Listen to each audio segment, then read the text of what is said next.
All right, we're live. I'm here with my awesome friend Carrie from Carrie Craves Cinema. Say hi, Carrie. Everyone should know Carrie. Hello.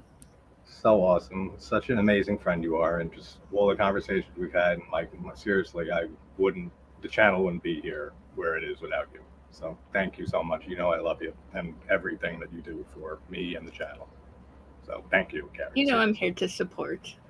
Yes, you are, as always. Who is in? We got Phil in the chat, which Phil, this, I love you, man. This guy is in almost every gaming stream I do, late hours in the morning or the night, and watching me die, doing crazy, trying to do crazy Dark Souls kills for hours. And I'm so glad to have you as a subscriber, Phil, and more importantly, a friend, because you're just awesome. You are always there, which is Yeah, he's an absolute sweetheart. yeah, it means absolutely so much.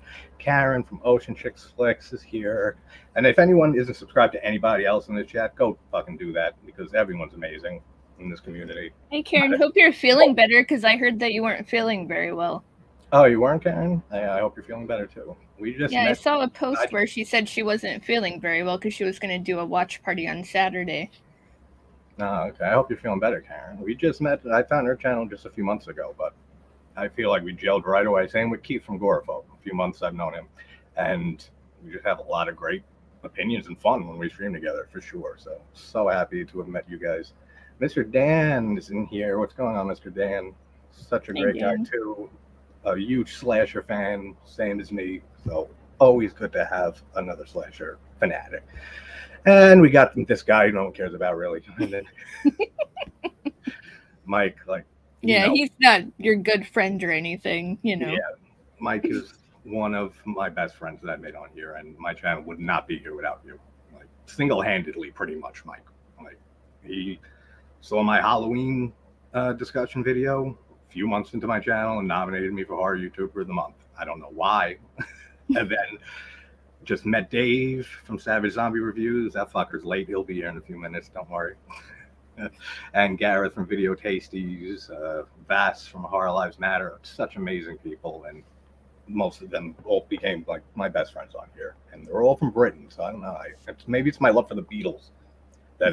Maybe it's Mike's seductive Beatle voice accent that makes me enjoy as much. And as I said, off air before to Carrie, fuck you. Indeed, that is how we do it here. May is so amazing. Another one just there all the time and just watching insane movies with me and some stuff on the channel here for just my mystery spoiler discussions. And I got to start doing that again because I haven't been doing it the last 2 weeks. But awesome person. May, you're awesome. If you want to jump on a little later, anybody who wants to jump on at some point, I'm just going to throw a link down here. And trust me, there's strippers and parades and midgets and stuff everywhere. I just can't show it for YouTube, but I assure you, they're here. It's Party Central. Yeah, they're put on silent at the moment. Silent and invisibility mode. I'm pretty sure that's a cheat code. I don't remember. The cheat code for life. Invisibility. Right, there's a link. Yeah, second. Oh, okay, good. I'm glad you're feeling better, Karen. Hope you feel better. All right, so jump on, fucker. Not you, Dan. You're golden. You.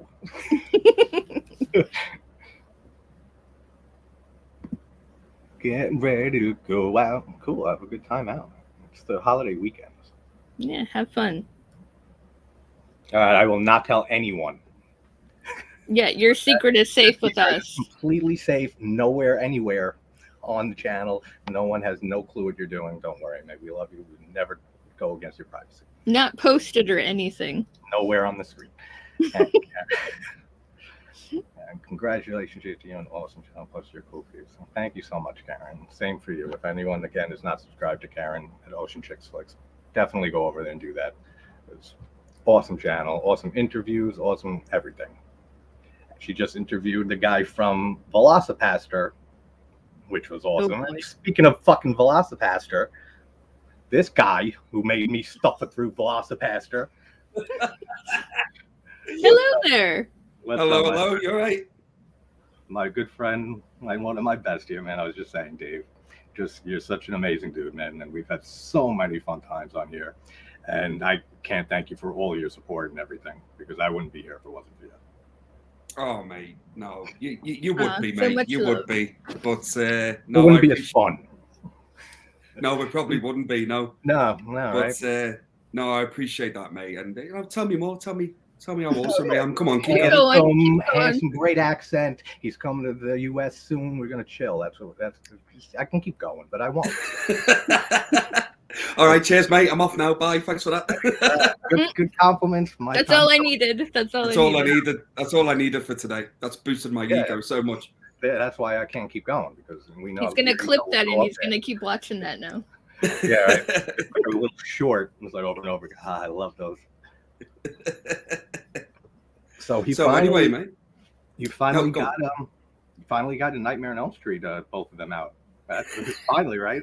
Yeah, it only took me 8 months, but yeah. I still didn't finish it. The series. I still got Wes Craven. I got to do. Because I suffered through the remake. I made everybody suffer. Did I? Oh, I'm not going to do that to myself. I'm not doing the remake. I'm not doing it. Yeah, don't do that to yourself. You really don't. I thought Mary Elizabeth Winstead was in it for like the first 10 minutes. No. I'm remembering wrong. I know she's not, but it looks a little like her. But I'm talking in the video. I'm like, yeah, Mary Elizabeth Winstead. She's in this and that and that. And then I'm like 10 minutes later, wait, that ain't Mary Elizabeth Winstead. Never mind.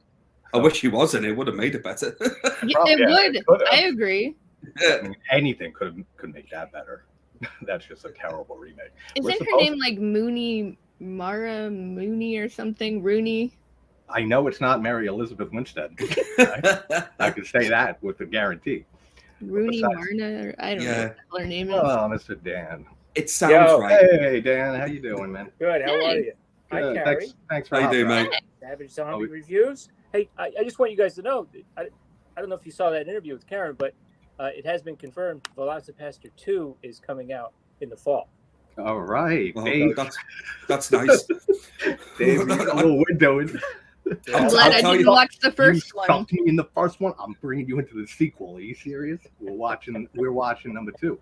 We have to now, because how do you not wonder what's going to happen? It's like the same with Birdemic. When the third one came out, we're like, we got to see this. Me and Echo got to find out. JT, I'll tell you one person who won't be going to watch the sequel. This guy right yeah, I'll drag your ass there. Don't worry.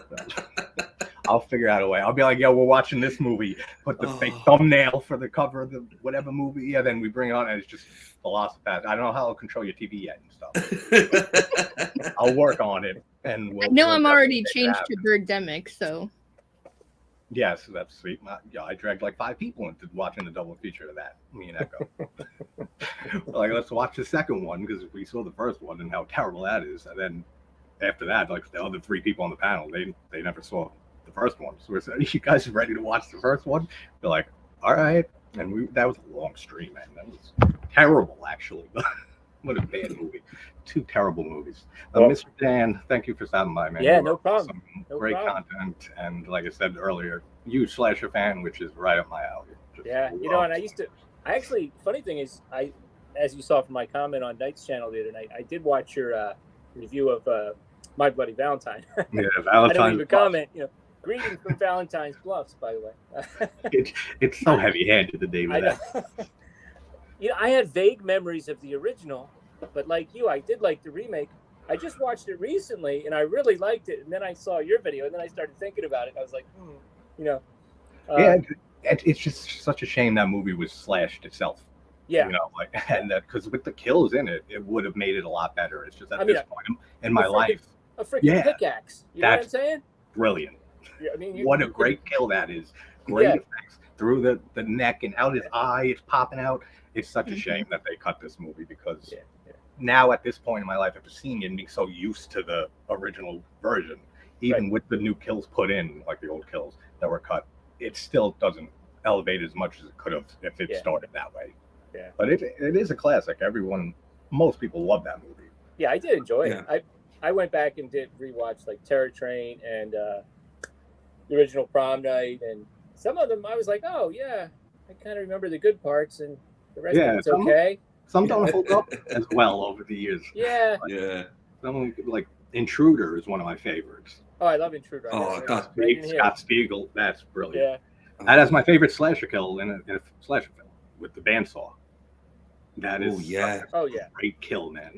That is vicious. Thing, goes right through here, and then like he puts it back on crooked, and she finds it in the freezer later. That's so great, and it's like an Evil Dead reunion. That movie. Yeah. Pretty much, Raimi, Sam Raimi, Scott Spiegel, who co-wrote Evil Dead 2. Dan Hicks from Evil Dead 2. It's like a whole reunion there. Yeah. And you got Emo Sitka from the Three Stooges. It's such a great cast. And he's still alive. It's such a lesser known slasher film, I feel. I never knew the film even existed until a couple of years ago when I started my channel. I just seen it pop up on Shudder, and I saw Bruce Campbell was the first headline. Like he's in it at the end for like 2 seconds. I know. But Bruce Campbell was the first name there. Yeah, Bruce Campbell, Sam Raimi. Yeah, and I thought, why have I never heard of this before? And I started it, and I must admit, I fell in love with it pretty much straight away. No, tell a lie. Actually, I'm thinking back. The first time I watched it, I weren't sure how to feel about it, so I had to give it like a second watch. And after the second watch, I was like, yeah, do you know what? It sucked me in, kind of thing, like the goofiness of it, especially at the end when you find out who the killer is. He just goes like batshit crazy, like he just goes off the chart. His performance is so good. Oh, it's brilliant. Crazy about this store. That's it. Yeah. I'll never love a shop as much as that, but yeah, all right. It can be slow the first half hour. I give it that. Like maybe that's why it can take another watch or two. Yeah. But like once you connect with the characters and stuff, and once the kills start, it's just I don't know why Renee Estevez's kill is like cut because everything else is so over the top with the gore and stuff in that movie. Like with the trash compactor, that's another great kill. Yeah. He puts his head on the trash, it just flattens it. It looks so good, man. Like it's Greg Nicotero and Kurt Smittenberger. I mean, they are masters at effects with everything. All right, so something fun. What is the last horror movie you guys just recently watched? Starting with Carrie. You might not like this, but I just recently watched Bodies, Bodies, Bodies. I actually haven't seen it still. No. Didn't hear a lot about it, and I just didn't watch it. You have to at least watch it once because that ending ending is definitely worth it in my opinion. Okay. I got to give that one a watch. That was one. I could not stop laughing when I was in the movie theater because it was just a brilliant ending, in my opinion. Yeah, and I like good endings, so that sounds good. Bodies, Bodies, Bodies. You guys see that, Dan? I haven't seen it, mate. No. I haven't seen it. No. Yeah, I didn't. That was one from last year that I just didn't hear a lot of good or bad. Yeah, and it just slipped right by, and I was like, you have to get through the characters because the characters are very insufferable, but they're meant to be. That's kind of like that would be a hard watch for me. That's kind of like Deadstream, which I loved from last year. Deadstream was really good though. That was fun. Oh, yeah. It was great. It's like Evil Dead found footage. The thing is, he was a bit insufferable, but he was entertaining. Do you know what I mean? Like how many people on YouTube are like that? Oh, absolutely. And that's why if it works for you, it works. He embodied it very well. That's for sure. Like the movie. Go ahead, Dan. No, the movie Sissy's like that too. Did you guys see Sissy? I saw Sissy. There's no, I haven't checked that out, mate. Her friends, I mean, the people that they're not really her friends. The people that she goes to the house with. Oh my gosh, they're all social media nuts. The most annoying. Like 10 more minutes, and it would have. I wouldn't have been able to take anymore. But I knew eventually they were going to start getting killed. So it was actually worth it at the end. Oh my god, some of those characters. Oh yeah, terrible. But the kills there's good kills in that movie. Oh, the one I saw it coming because they set it up with like a little foreshadowing, and I was like, no, they're not going to do this, and then they did it, and I was like, oh my gosh, it was a vehicular kill. It was very clever. Yeah, I liked it. So it was worth it. It was worth it just watching them getting killed off eventually. Yeah. I mean, that's why we all watch like. Sometimes you gotta watch some of those movies like that. Yeah, of course. It's funny when you like. Because I talk a lot about like what gave like the 80s slashers such charm that you just don't have since then.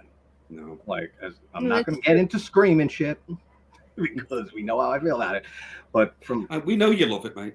Yeah, I know exactly. It's my favorite. Secretly, and you have a shrine on your left to your wall. I know you do. You guys never see it, but yeah, it is there. You have a Ghostface costume just by your bed. I can see it. I think I do. I dress up every Wednesday morning. I cosplay Ghostface for about an hour. That's all my day. I go out, I commit murder, I come back, I didn't say that. Moving on. You ring me up and ask me if I like scary movies every Wednesday.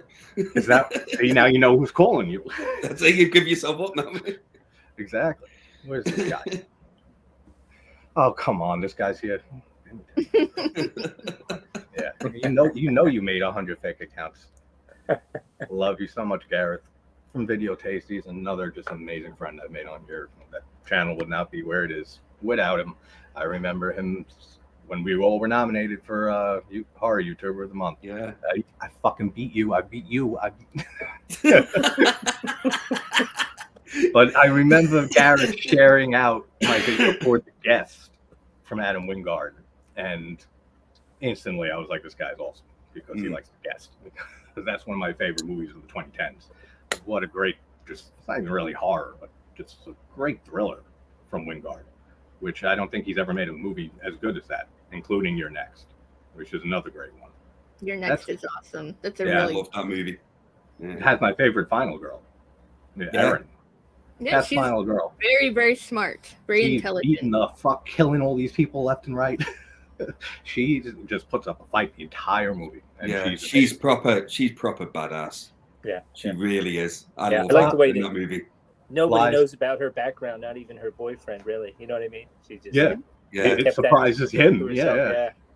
He's looking like, I didn't know this girl was capable of all this. Yeah, and it really made the change because in horror movies, if you're going to do like a final girl kind of thing, that is the way to do it. Mm-hmm. Yeah, just make it. You know, she's just, like she can really hold her own, and it's like, okay. No, she kicks so much ass in that. She's brilliant. And the ending's great. And yet she's not talked about enough. No, she never is. But I have a friend or two who considers her like the best final girl too. So I wouldn't argue that. She gets some love for sure. I mean, maybe Laurie is the only one who would maybe be right there, if not above her. Yeah. Original Halloween, but no, that's true. All right, so Mr. Dan, what was the most recent movie you've seen? I watched.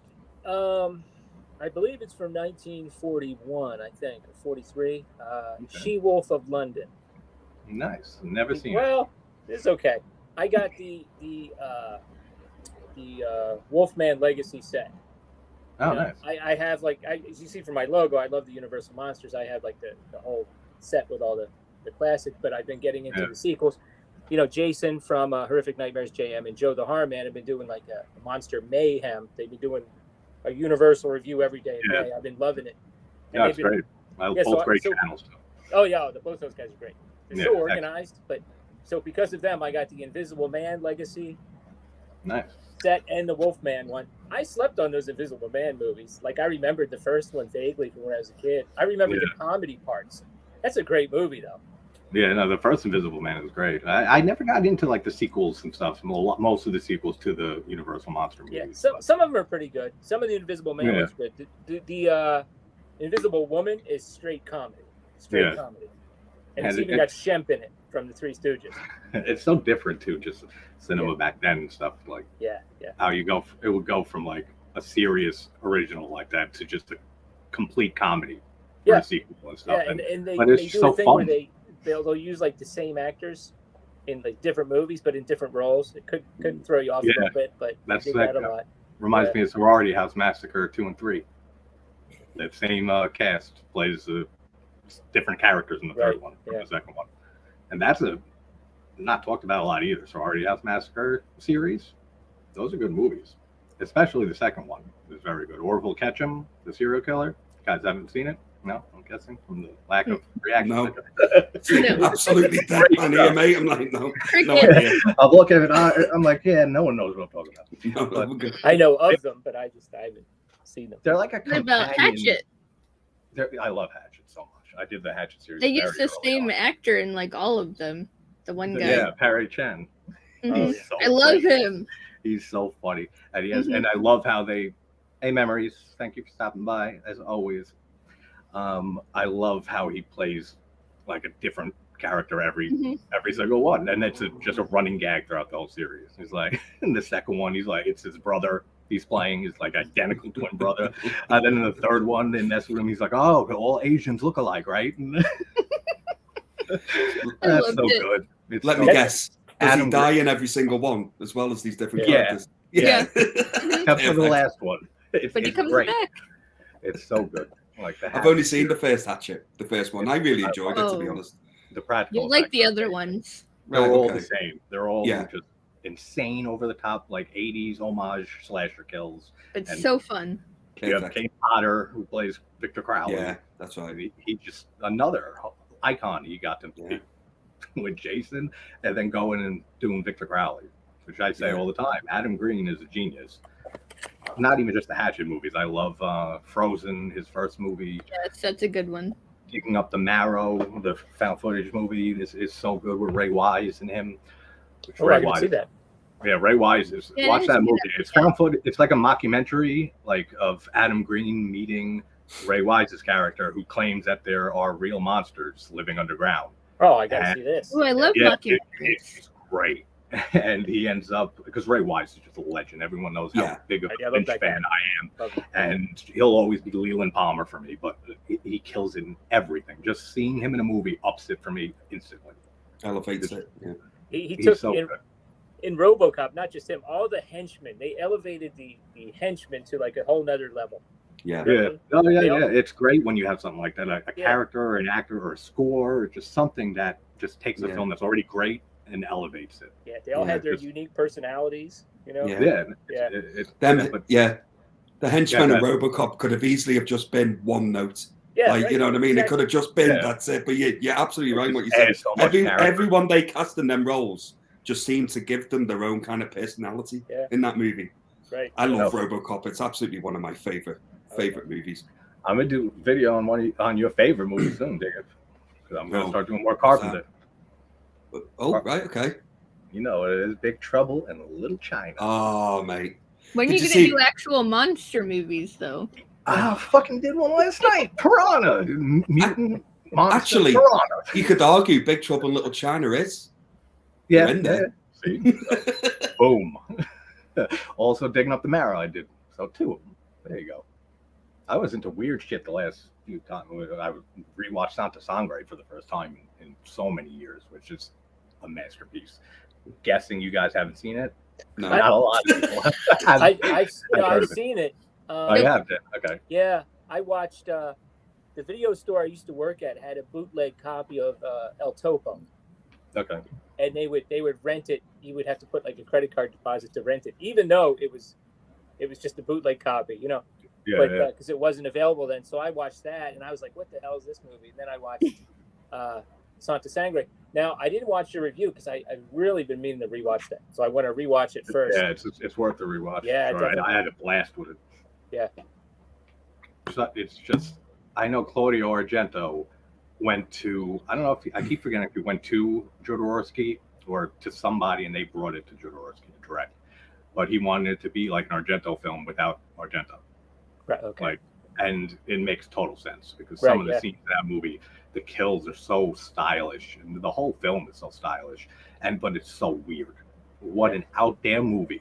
There's just like mariachi bands playing at random moments, and like it's just weird imagery. Like it's an out there film, but it is an absolute masterpiece. And Phil loves Digging Up the Marrow. Awesome film. That is a great movie. Dave, what was the last film you just recently saw? Well, because I'm doing, obviously, as you know, because I'm eventually doing the Elm Street series after that. I'm missing it for like close to a year. Conclusion next year. Yeah, I'll finish it off in 2024. I just watched, well, weirdly enough, this morning. I just watched Dream Warriors for the first time in ages. Nice. My last good movie in that series for me. It's kind of, it kind of is, yeah. What about New Nightmare? Yeah, well, I mean, that's beside that one. I've got to be with New Nightmare, and I've spoke to JT about this before, I think. It's been years and years since I've seen New Nightmare. I was probably about 13, 14 when I first watched it, and I didn't like it back then. for my little teenage brain, it was far too different to what I was used to from the other movies. Oh, yeah. So it didn't really connect with me back then. But I have a feeling, rewatching it now, I have a feeling I might actually enjoy it. I think you will. I think I will as well, from what people talking to me about it and that. So I'm actually looking forward to getting to it, to be honest with you, and rewatching it and seeing how I feel about it. But Dream Warriors is the last film I watched. But I would say the last new horror movie I've seen is Evil Dead Rise, which I absolutely loved. I loved it too. Loved it. I think it's the least good in the series. Yeah, that's fair to say. But it's still great. Didn't bring down the franchise for me at all. And it's a perfect franchise for me, Evil Dead. Yeah. Like, that's one of the few properties in horror that has never done wrong for me, that has never failed me. Yeah. The original is a masterpiece. 2 is in my top 5 movies of all time. I know it's for you too, Dick. Yeah. Army of Darkness, Carrie. Oh, love it. Love Army of Darkness. You know what? So Nightmare on good. Elm Street, knowing that it's going to take you till 2024, it might take me till 2026 to do Army of Darkness. Makes sense. See? Can't argue with that. Have you not seen it? She's never seen it. No? Oh, you're gonna have. Oh, you're gonna have. I feel so jealous, man. Because you're gonna have a blast with that movie. I know. It's cool. Like it's great. That's why I love doing streams and stuff with people who never saw a movie before. Yeah. And just like getting the reactions and shit. Like, well, should I just wait? Maybe we could do a watch party. Yeah. Oh, I would be so down for that. All right, let's do it. I would be there. Yeah. Okay. It's settled. It's over. And we have to have Echo, apparently. Yes, we need Echo because he keeps the joke going. Mm-hmm. Keeps rag on you. Hey, Sean McManus in the house. Yeah, New Nightmare. We love it. And Don't thank worry. you for agreeing with me. Yeah, I'm looking forward to rewatch. Like I say, it'd be like a first watch for me because it's been such a long time since I've seen it. But yeah, I'm looking forward to actually see if I feel differently about it, because it was similar to like when we've talked about before, JT, of Part 2 of Elm Street. When I originally watched Part 2, I did not like it at all. Yeah, and I didn't like it for many years. But then when I recently kind of started watching them again, I was surprised by how much I actually did enjoy Part 2 and actually appreciated it for what it was. It's my favorite in the series. It's strange how your opinion over time can change. You know what I mean? Oh, for sure. Like, just I've watched so many movies this last year doing this. I think I got like 700 videos almost in a year. That's fucking insane. I mean, some are guitar covers and shit, but who knows? But some of these movies that I rewatched last year, some of them just went like real high up or just real far down. Yeah. Like on these last rewatches, especially looking at them a lot more analytically and stuff, like for talking about them on the channel. But like Curtains, Curtains, Dan, right? I know. Curtains, right? With the hag mask. I always loved that movie. It went down a bit for me on this last rewatch, but maybe that. Yeah. It was just the pacing. Yeah. Like it's got great parts. Great parts to it. The pacing just was like really bringing it down this last time for me, which sucks because I love that movie. So maybe it was my mood, or who knows. Sometimes that does affect it, Oh yeah, it depends like what mood. Yeah, it does. Yeah, that's why I always like with Evil Dead Rise. I watched that movie 3 times before I did my review on it, just to really get my thoughts and feelings on it down. Because one watch I knew wouldn't be enough. That I'm going to be like questioning a whole bunch of things about it and be like, well, and comparing it and stuff. Which compared to the rest of the series, the gore is minimal compared to the others. There's a lot of blood for sure. Oh yeah. But there's not a lot like the great scenes we get in the remake from 2013 with the needle in through the eye and the woman cutting her face off with the glass and the nail gun. Her arm with the nail gun. Like I feel like I was missing intense moments like that. Yeah. For an Evil Dead film, but it still was great. And Sutherland was amazing. Yeah. She played the main the mother. Yeah, absolutely. She was great. She was incredible. She just has such a look to her that like works for being like a Deadite. Like she's terrifying at certain parts. Hey, Noel, what's going on, Noel? Yeah. I always think to myself, would you like to bump into them on a dark night in an alleyway? And if the answer's no, they've done a good job. Yeah. You know what I mean? It's like, there's no way I'd want to bump into that at all. No, not one bit. Rob from Rob's Vintage Videos. Welcome, my friend. Thanks for all your support for the channel over this time. Awesome stuff. But so we got, what were the 3 movies again that you guys just recently saw? We got Nightmare 3. Nightmare 3, Evil Dead Rise. And I can't remember what was like the other one. I don't think. I watched that here. Oh, I tell you what I did watch actually. It's not a horror movie, but I loved it. I thought it was great. Have you heard of a film called Sisu? It's called. I think I'm saying it right. Oh, I want to see it. It looks. I have.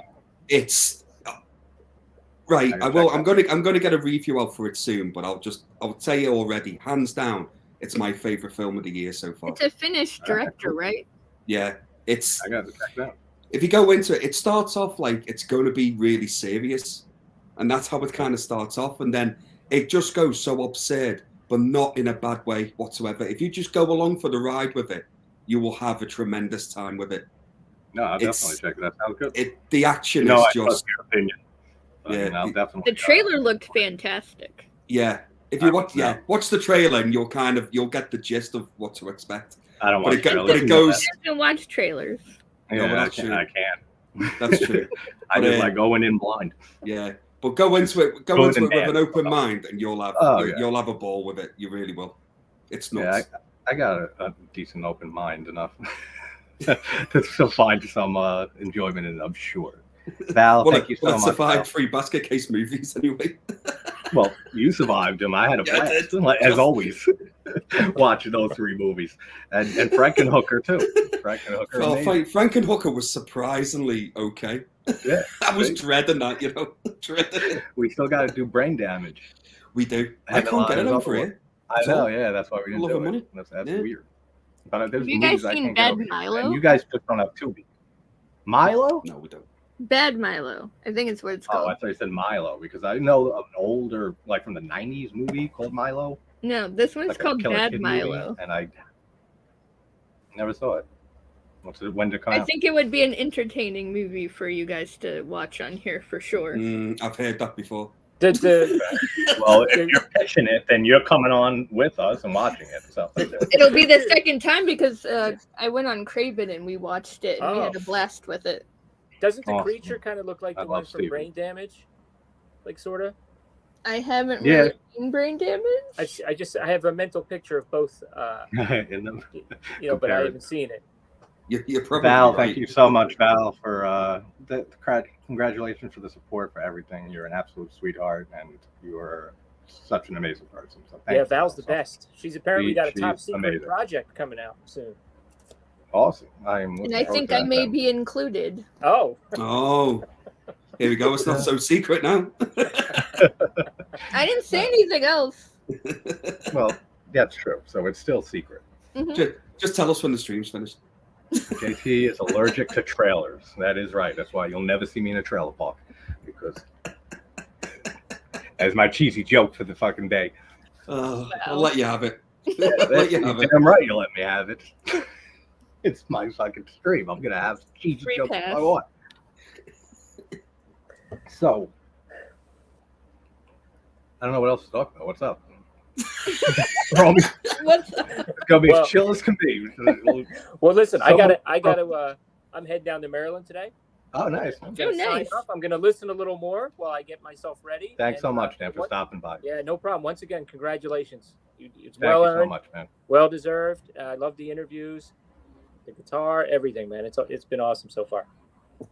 Thanks so much, Dan. All right. And if anybody's not subscribed to Dan, Mr. Dan, please go over and subscribe. Awesome guy, awesome channel. Thanks awesome a lot. stuff. Appreciate it. Thanks. Nice to meet you, Dan. All right. I'll see you guys later. Bye, Take care, mate. Yep. And then there were 3. Damn it, I was about to say that. Like, speaking of Nightmare 3, yeah. That was my favorite growing up. Yeah, it popped back in my head there. Yeah. When I was young, that was my favorite one. Me too. And over 2 and 1. Oh, yeah. But then as I got older, just all the dream power shit is so stupid. I don't like any of it. I still love it. That don't work for me.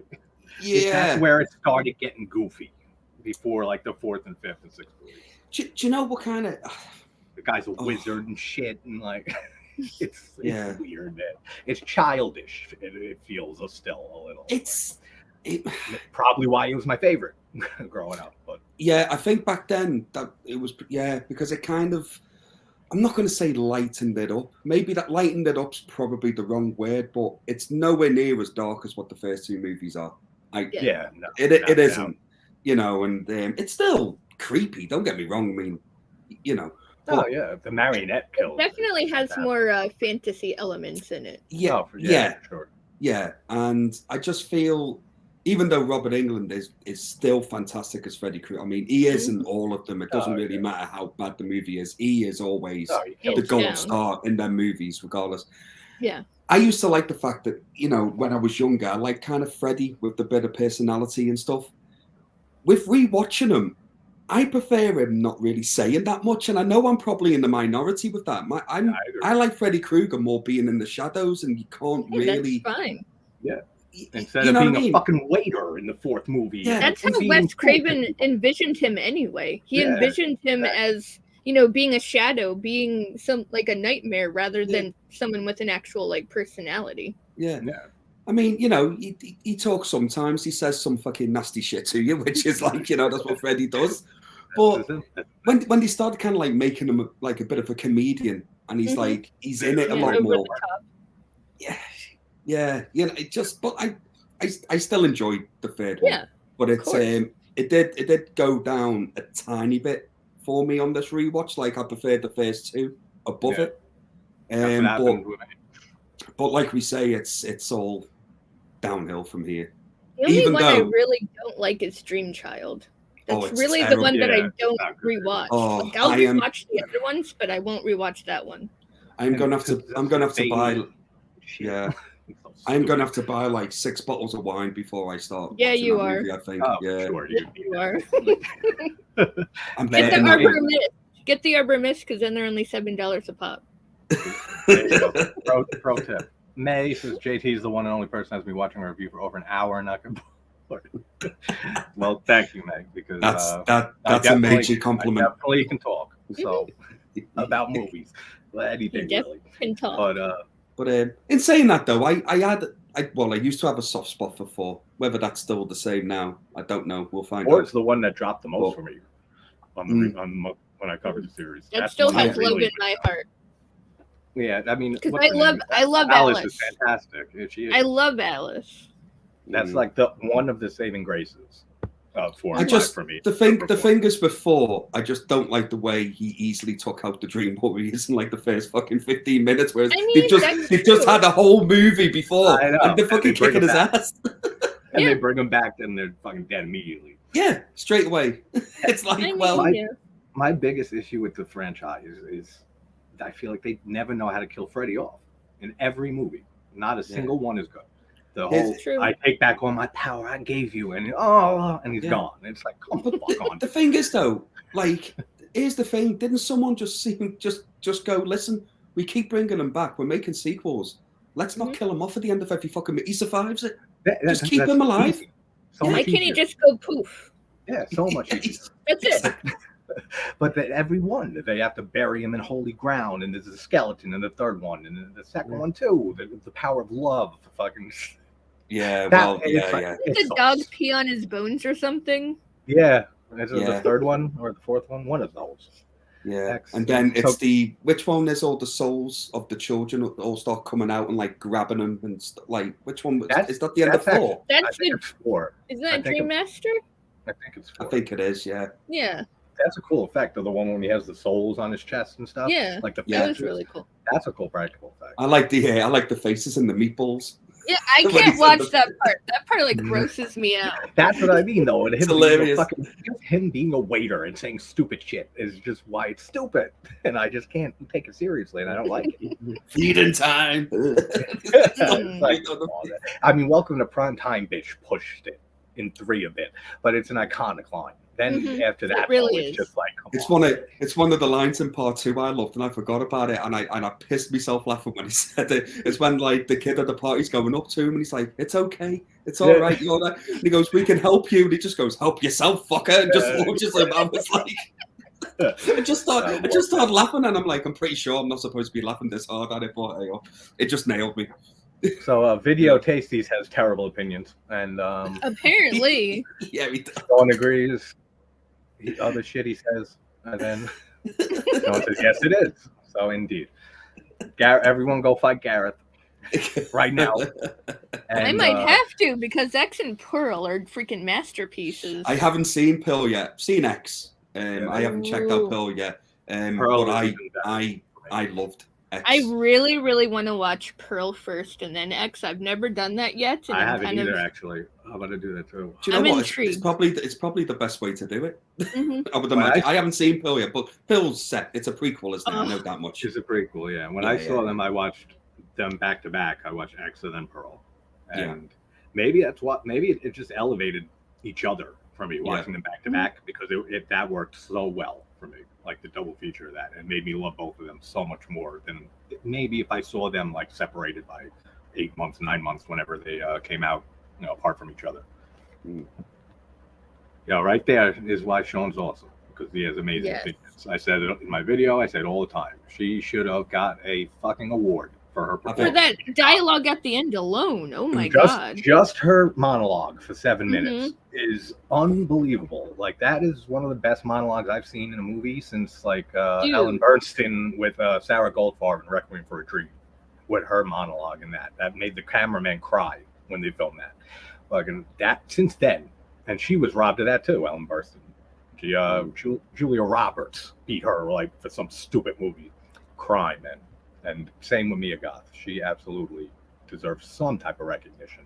Well, then I want those sedatives. Yeah, I like that. It's like Gareth was like a one-man vendetta against A24. It's hilarious. Thing is, like, it's an acquired taste for sure. It is. Look, listen, I'm some of them. Well, I haven't watched all of A24 movies. I've got to be honest. There's tons of them. There's so many. Yeah, but I enjoyed X. So I mean, and I'm pretty sure I'll probably end up loving Pearl if it's anything like X. Just keep in mind that Pearl is definitely a different feel than X. It's like a whimsical, grotesque Wizard of Oz-y kind of that's a good way of putting it. It's very stylish. That's right up my street. You've just named everything I love right there. So I'll be honest. Then you will love it. I'd say buy me a Coke, but you can't get it. But you won't look at scarecrows the same ever again. That is true. Right, okay. I don't know how you looked at scarecrows before, but you're gonna look at them differently now. Well, yeah, with a flirty look. Maybe. Hey, you. Why are you so stiff? Because of me? That's what they're saying to me. No, that's terrible joke going. Number 2 for the stream. So fuck. The stream was too clean for too long. We had to we had to just drop bombs or something. Yeah. Oh, trust me, this is nothing compared to the last stream that I was on. What happened on your last stream? All they wanted to talk about was nips. Oh yeah, that's right. Night stream. That was great. Nipples everywhere. Not that. Why not? He might. Oh, and someone ended up topless too. He'll love a scarecrow indeed. Oh, where was my invite? Don't worry, it was man boobs. It's fine. Speaking of man boobs, Piranha 3D Double D that I watched last night and did a video on. David Hasselhoff's tits are juggling much more than every other girl naked in the park. It is so funny. I'm looking at him run, and he has this weird emotional bond with this small kid, like a young kid, and it's because his name is David too, and he doesn't know who David Hasselhoff is. He just thinks he's a lifeguard at this water park. So David Hasselhoff is getting like pan-in shots of like he's looking at this kid, and then like he looks away, and then like he hears the kid like in trouble again, and then it pans in on David Hasselhoff. Dude, it's so out there. It's so ridiculous. But it's Hasselhoff. He's a drunk. Let him have fun. To be fair to him, wasn't he like in his mid-50s when he filmed that by then? I'm sure. Yeah, he was a huge alcoholic. They had the roast of him on Comedy Central. They had the roast of him on Comedy Central. That was hysterical. That was hilarious. Greg Giraldo went in on him so hard. He's like, "You drunk fuck, Hasselhoff." He's like, "You drink a lot, right?" Like, oh, it's so funny. He's cracking up in his chair. That's got to be rough, like going through a roast like that. Because some of the shit they say like does cut deep. Like, you've got to. Maybe he was drunk then. Charlie Sheen's roast. That's hilarious. Charlie Sheen one's brilliant. So hard on him. So hard. But then again, I mean, they're fucking millionaires. This and they're like, fuck you. Do whatever you want. I got fucking money. I'm good. Yeah. You know, that's what I feel like Charlie Sheen could take it though. Oh yeah. Oh, he absolutely can. If he can, Yeah. Probably like I don't give he a can shit. smoke graham crack rocks and bang prostitutes every weekend, like all year long. Trust me, he can handle the only thing I'm disappointed in Charlie Sheen with, he went crazy just as 2.5 Men was getting like really, really good. I fucking loved that show, and then it went to shit. I was like, oh, come on, Charlie. Could you have held out for just for another couple of years? Yeah. You know what I mean? I loved that show. Honestly, that 2.5 Men, it was one of my favorite shows. And then I tried to rewatch it again when Ashton Kutcher came into it. And don't get me wrong, it was still funny a bit, but it just, with no Charlie Sheen, that show should have just stopped. Oh, yeah. It When they brought in Ashton Kutcher, it's just terrible. I never liked it. Never liked Ashton Kutcher. Like in anything. I loved that 70s show that he started on, but I never liked his character either on that. He's just annoying. Kind of like Stifler from American Pie with Sean William Scott. Never liked him really. I mean, I love him in American Pie. Anything else, though, he'll always be Stifler. So it's like I can't like. In Final Destination, he's so miscast in that movie. Yeah, you don't like Billy? He is in that movie, isn't he? Yeah. See, people don't remember. Completely. I know he's sometimes. He has a fantastic kill, though. He has a fantastic death. Yeah. Is it with the train and the bite? Oh, yep. Yeah. The train and the piece of. Do you know what? I completely forgot he was in that. Yeah, completely. Because he's not that good. He's not that memorable. Yeah. He wasn't that memorable. Hey, Aaron Irons in the house. My good friend Aaron, director of the found footage film Chess from last year. Congrats again, buddy, for all the hard work and stuff on that movie. Thank you again for sending me the Blu-ray and the screenplay book, because that was awesome. Awesome person here. If you guys haven't seen Chess, anybody, it's on Tubi. Great found footage movie. I've been promoting it since I first saw it when Aaron was nice enough to send me a screener. So absolutely check that out. Yeah. Congratulations, man. Yeah. So is Final Destination still going, or they have a sequel planned? They're in talks. In talks about it. It's supposed to release. So they scrapped the whole fire, or the whatever the hell they called it. From where? They scrapped the whole. What the hell? The new one? No, they scrapped the firemen and stuff, like the emergency whatever. I can't think of words for it for some reason. Okay. But they scrapped that, and they're doing a whole different story. Is what I was getting at. Okay, that makes sense. There was firefighters and shit, and now there's a new story. Yes, I think they're releasing it to HBO Max. Yeah. Isn't there 5 Final Destination movies? Or There's 5. Yeah, there's 5, isn't there? Be the 6th. The new one will be the 6th. Yeah. Right. Okay. I stopped at like 3. Yeah, I like the whole series. I've definitely seen 2 of them. I'm sure I've seen bits of other ones. I'm just not crazy about 4 and 5. I mean, 4 is the low point. Absolutely. Yeah. Yeah. Quit chilling. But I think it's just one of them series that you could literally just keep going with Final Destination. It could just because I'm surprised they stopped at 5. Yeah, because like the filling of their movies is faceless. It's like you could just literally keep going. It's so easy to write a script for that movie. They use the same formula pretty much in all of them. So you know your script is like the first half hour. Your script's already written. Like you just got to think of a tragedy. And now I know what I was about to say. I meant to say first responders. Okay, there you go. There you go. First responders. To what? Was it supposed to be maybe the flight, like Flight 180 from the first movie? Because they tied the last movie into the first one. The 5th movie, ties into the original.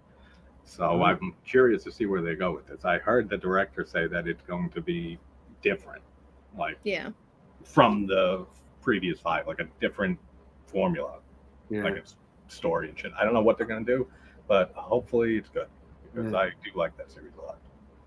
I must admit, that is cool. I must admit, I really did. I remember when I watched the first Final Destination, I really enjoyed it because it was something different. It was pretty unique, really, when you think about it. And I thought, and it was good. It was a good movie. It's a very original idea. And I liked the second one as well. Second one's my favorite. Oh, I was obsessed with the first one when it first came out. I love the first. I like the second better, even though I think the first one was better made. But that came out like right after, in the U.S. here, there was TWA Flight 800 that crashed. And then like after I think a year or two later, they made Final Destination. So I always wondered if that was an influence on that, because they even have it set in the same in New York and stuff, like on Long Island where I live. It's where Final Destination takes place. Really? So I was like, I wonder if they got influence from the actual tragedy of that plane crash and used that, because they used it so well. Like the way they filmed it's exploding. Even if you never saw a trailer, this plane's exploding. But the way that they film it and the way that it builds up to it is so well done for back then and for today. Like it's very, very well handled. The way that they shoot everything, it's very ominous, and something's happening. But then when it does, it's excellent. It works so well. Yeah. Oh yeah. And basically, when your time's up, your time's up. That's it. There's no there's no trying to escape it, really, is there? It's just like that's it. If you cheat it, then it's going to come back around. It's going to come back around. Yeah. Which is such a great concept. And like we said, like I don't know if that's ever been done before. I say this all the time with movies. Like who knows if a premise has been done before in some obscure movie like decades ago. Like you never know. But I've never seen anything like it when it came out, and still to this day. It was so cool. It was like when Death missed some of them out. He was just like, writing his little notepad, right, I'll come back for you. Or just write it down. Just come back around, just finish them off. I know where you work. I know where you work and what you work around. Power tools, I got you settled. Yeah. I've got you 4:30 p.m. tomorrow. Circle around it. Yeah. Exactly. The Saw franchise. That's something fun. And you gotta love Tony Todd as the mortician. I mean, come on. Yes. First two, love him. And the fifth one he's in, I think. That man has got one of the greatest he's voices. His voice is so iconic and so amazing. Oh, just hearing him in something, just like we were saying with Dan earlier, elevates the movie for me. Yeah. Just having Tony Todd in Hatchet, he's in Hatchet 2 and Hatchet. Yeah. Phenomenal in that. He's in Candyman, of course, the 3. Night of the Living Dead remake. And so Wishmaster, excellent. In everything. His voice is so iconic. It's Tony Todd. His voice is terrifying. You know it's him when you hear his voice. There's no mistaking him. May you got Saw X Nexus right. That's right, show me. Saw 10 coming out this year, which I cannot wait for. Oh yes. Hey, no. Can't wait. Everyone knows you saw him. He's dead. Let him die. You want it to end. I have a feeling. I did want it to end after the 7th one. The first 7, I think, are some of the most contained, best back-to-back films in a horror franchise. Like, they are so good, the first 7 movies, that you think that they're written like that, and they weren't. They were just yearly written. The second movie wasn't even a Saw script. It was some other movie. Hobbs, Horror in the House. Thanks so much, Hobbs. Thanks for stopping by, Hobbs. Hobbs is, if you guys for some reason aren't subscribed to Hobbs, go over there. What an amazing guy. Why not? He's a pillar of this community, and just good to have you here, Hobbs. Thanks for all your support over the last, I don't want to say year, but whenever we met, soon after. Awesome dude. I think Dave loves Saw, May says. Listen, man, I love the first one. I think is just it's still amazing. What a brilliant movie! The ending is just wow. That ending, when I saw that in theaters, the whole audience was floored. Same. Whole audience. I'll never forget seeing that movie in there. I remember there's a few kind of experiences like that at the cinema for me as well, but the first Saw is one of them. It's literally like, I remember it was a full house as well. I do remember that, and that bit at the end where what's his name, John, or I forget what his name is. You saw guy, but anyway, Kramer, John Kramer, that's him, yeah. But when he starts getting up, you just heard everyone just go, no, it went through the whole cinema, and even me, I sat there and I was like, and then he rips the makeup off. And then I said out loud, I thought out loud, and I actually went, the fucker was there the whole time, and then everyone just started laughing around me. I'm like, he was there, dude. Watching it, listening to it, he was relishing in it. It's so good. the Saw main theme is so it's iconic. Every time yes. you hear that theme, you know shit's getting revealed and coming down. And we got Voss from Horror Lives Matter in here. What's going on, buddy? Another person who's nominated with me, Dave and Gareth, early on. Back in the day. And he's been doing a ranking for all our franchises. Great stuff, man. Like, They're great.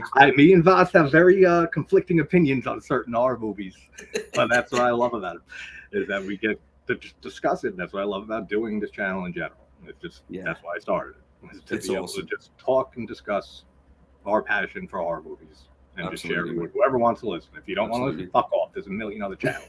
Like, but to be fair, Faz, I think it should have stopped after the first 3 because I quite like the first 3 Saw movies. A lot of people say that. The first 3. It's like the second one, I would probably. Do you know what? I probably prefer the second one over the original. I used to like the second one a lot more. It went down on this watch. It's been a while since I've watched brilliant. The police work is just so fucking ridiculous in that movie. Nobody secures that building. He's gone in an elevator with what's his name? Eric Matthews with not Donnie Donnie Wahlberg. Yeah, and he's on the elevator. It's an elevator the whole time, and then at the end they just flip a switch, and the two of them leave, and no one secured that exit. No one knew it was a. Come on, man, that's so stupid. All of that. JT, don't start picking plot holes in the Saw movies, mate. We will be here for hours. That's literally all I do. Of all my videos on all movies, pick them apart.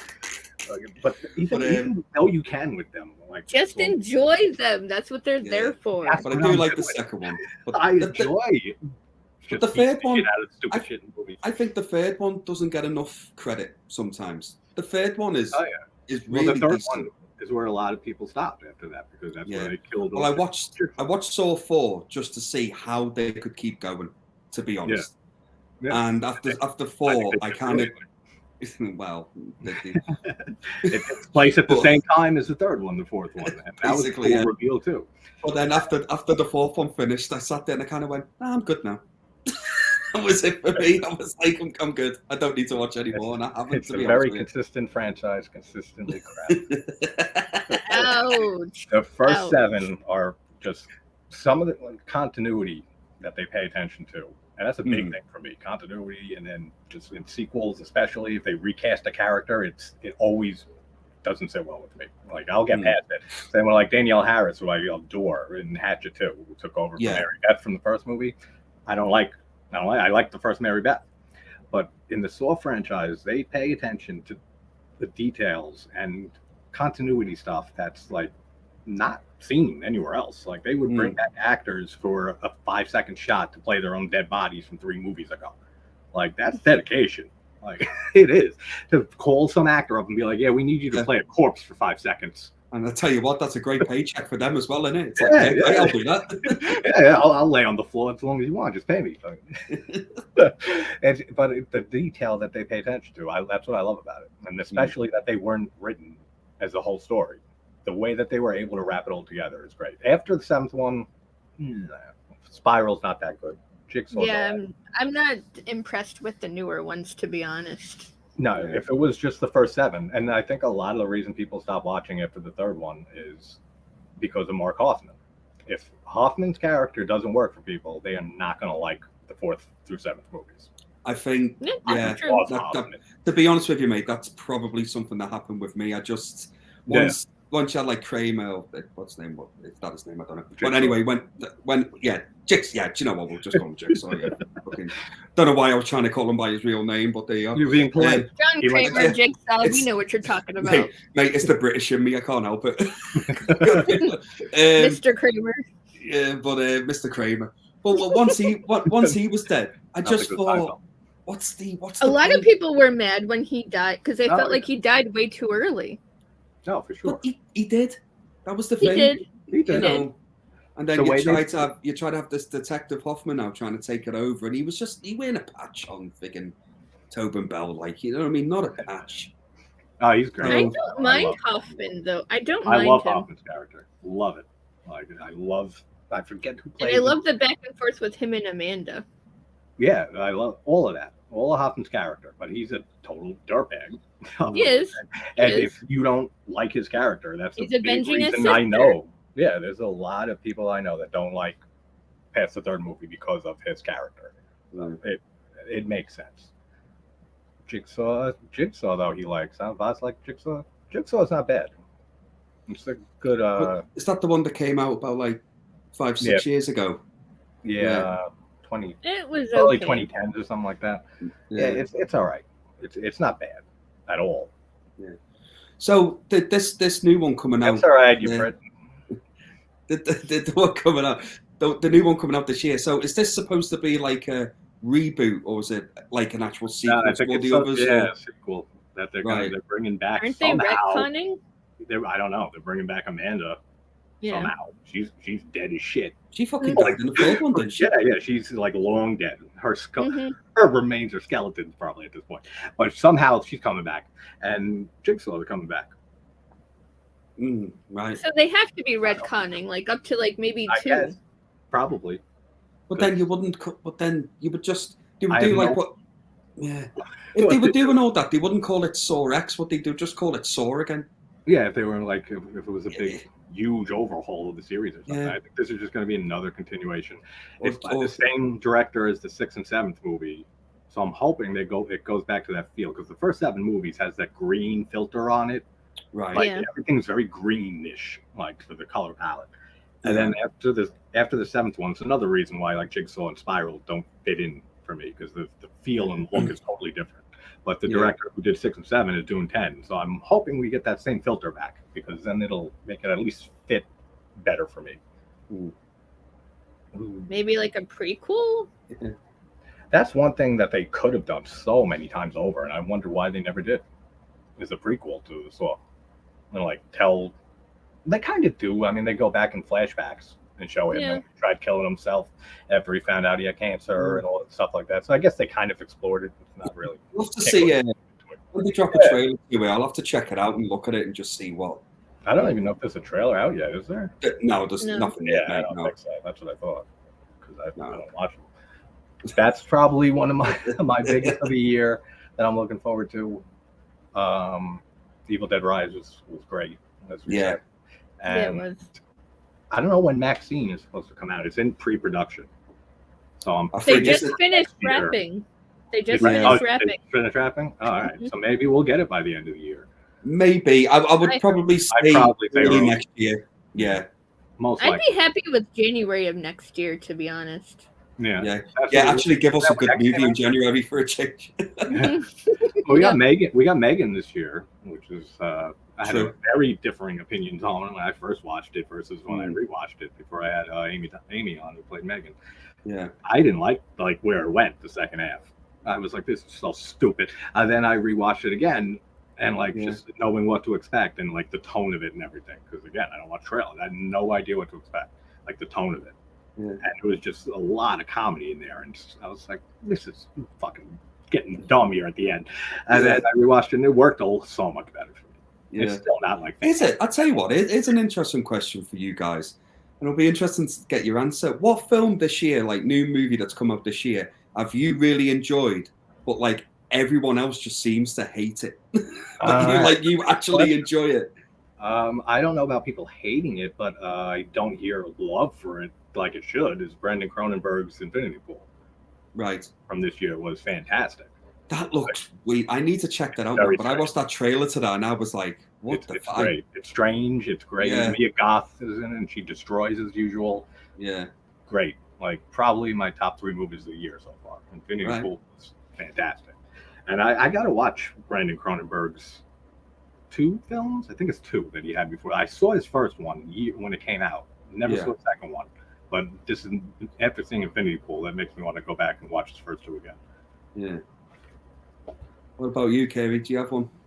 I mean, it's not a horror film because I feel like all of the horror films, I feel like everybody is pretty much liked. But there was an A24 movie that came out called Funny Pages. Right. And nobody talks about it. I heard of it. I haven't seen it yet. I thought it was really funny and it was really good. I'm going to check that out then. Evil Dead Rise from awesomely average in my opinion. Expectations were sky high though. Oh, That's how I feel about us though a little bit. Like I said, I it's the loved least Evil best Dead in the Rise. franchise. I absolutely yeah. I loved it. I Yeah, loved a lot. ticked every box for me. Most of the stuff in it I absolutely love, but we've talked already about it a little bit. But they could have went so much more with the gore and stuff for Evil Dead, because I didn't know that there were kids involved.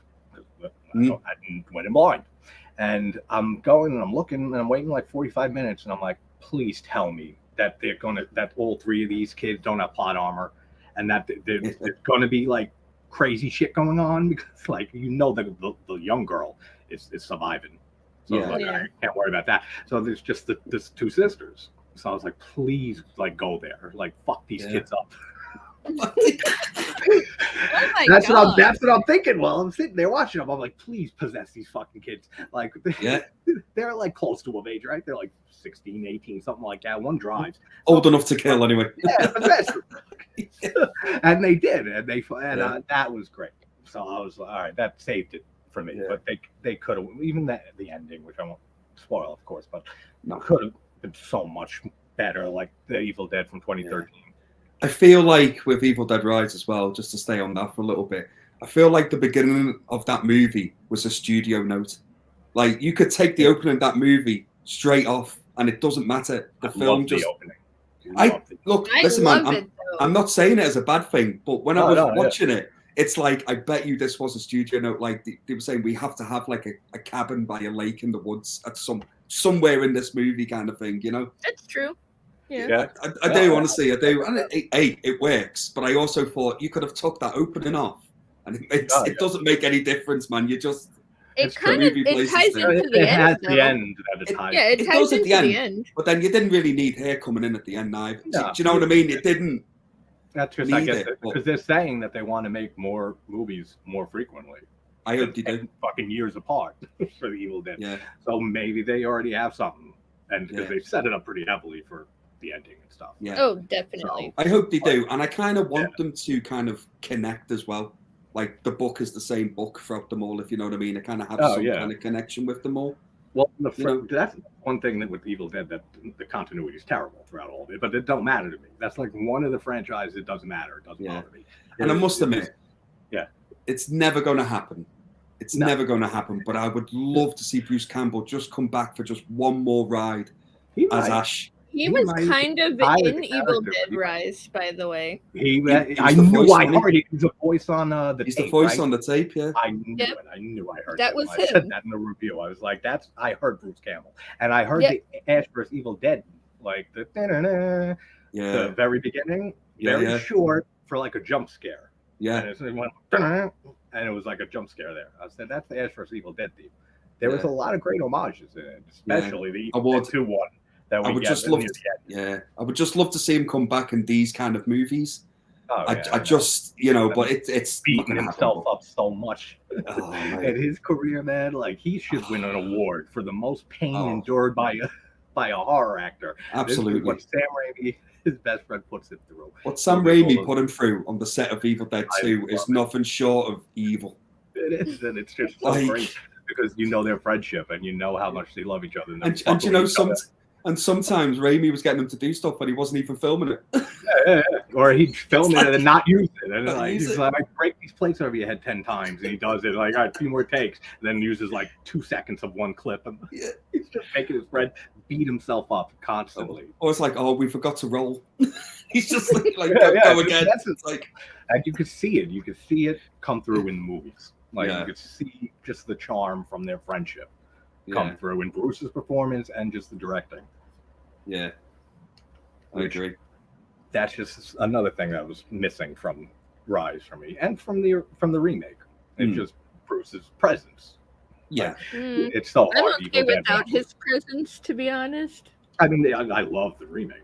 So he's fine, but the remake surprised me because when remember back in the day when they announced that they were doing a reboot with Evil Dead, and I was like, nah, like what are you doing? I was like, what why would you remake the Evil Dead? And I was adamant I wasn't going to watch it Then the trailer came out, and like I thought, look, do you know what? I'm going to give it a chance. I'll watch the trailer. And I watched the trailer, and I must admit, it really piqued my interest because I liked the tone. It was going back to being more serious. Yeah. And much more. It's the most serious one in the franchise. I was working at a cinema at the time when we got the remake of Evil Dead, and when we got it in, I watched it through, and I walked out so happy at that movie. I was like, right, if you're going to remake a film that I absolutely love, that's how you do it. Yeah, do it right. Like same with Texas Chainsaw. Yeah, because it had the spirit of Evil Dead, but it did its own thing as well, and I respect that. Oh yeah, and I just thought it was fantastic. But yeah, if you could have just snuck in Bruce Campbell for like 15 minutes, and it would just make it better anyway. Yeah, exactly. He's at the end with that quick little which I don't know.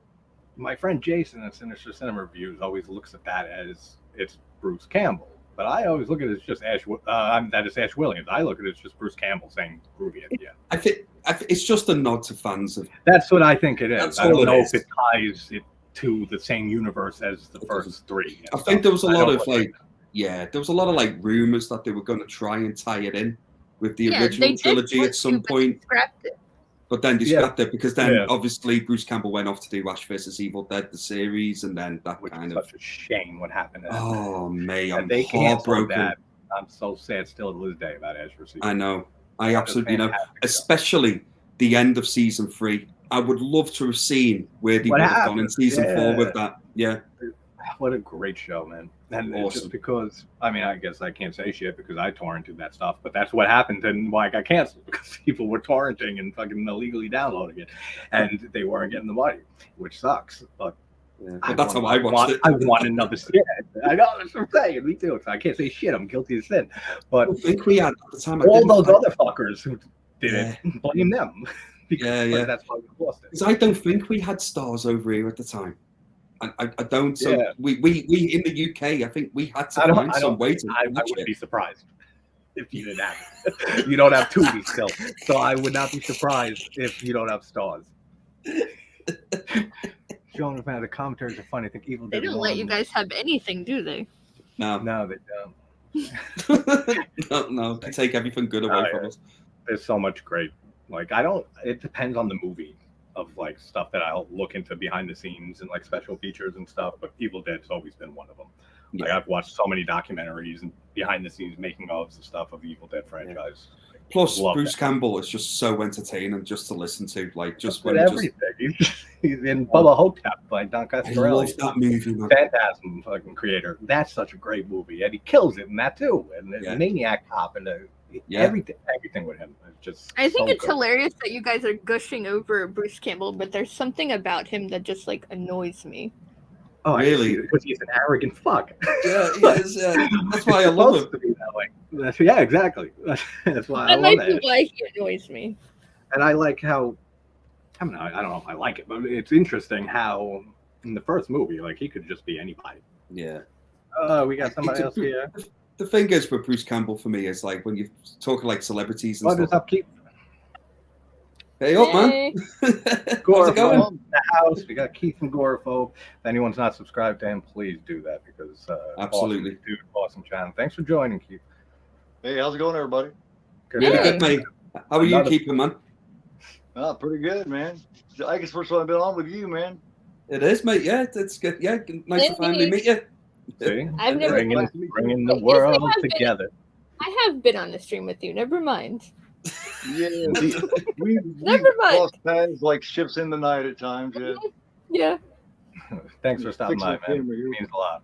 This Agoraphobe is another person I just met a few months ago, so I found your channel, but I feel like we instantly gelled with our opinions with movies and stuff. And you, me, and Sean especially, like we're like the Italian horror geeks of this fucking community, man. Well, yeah, man, and I heard you love the original Halloween, man, and that was like what got me into horror. So I was like, man, it's got to be cool.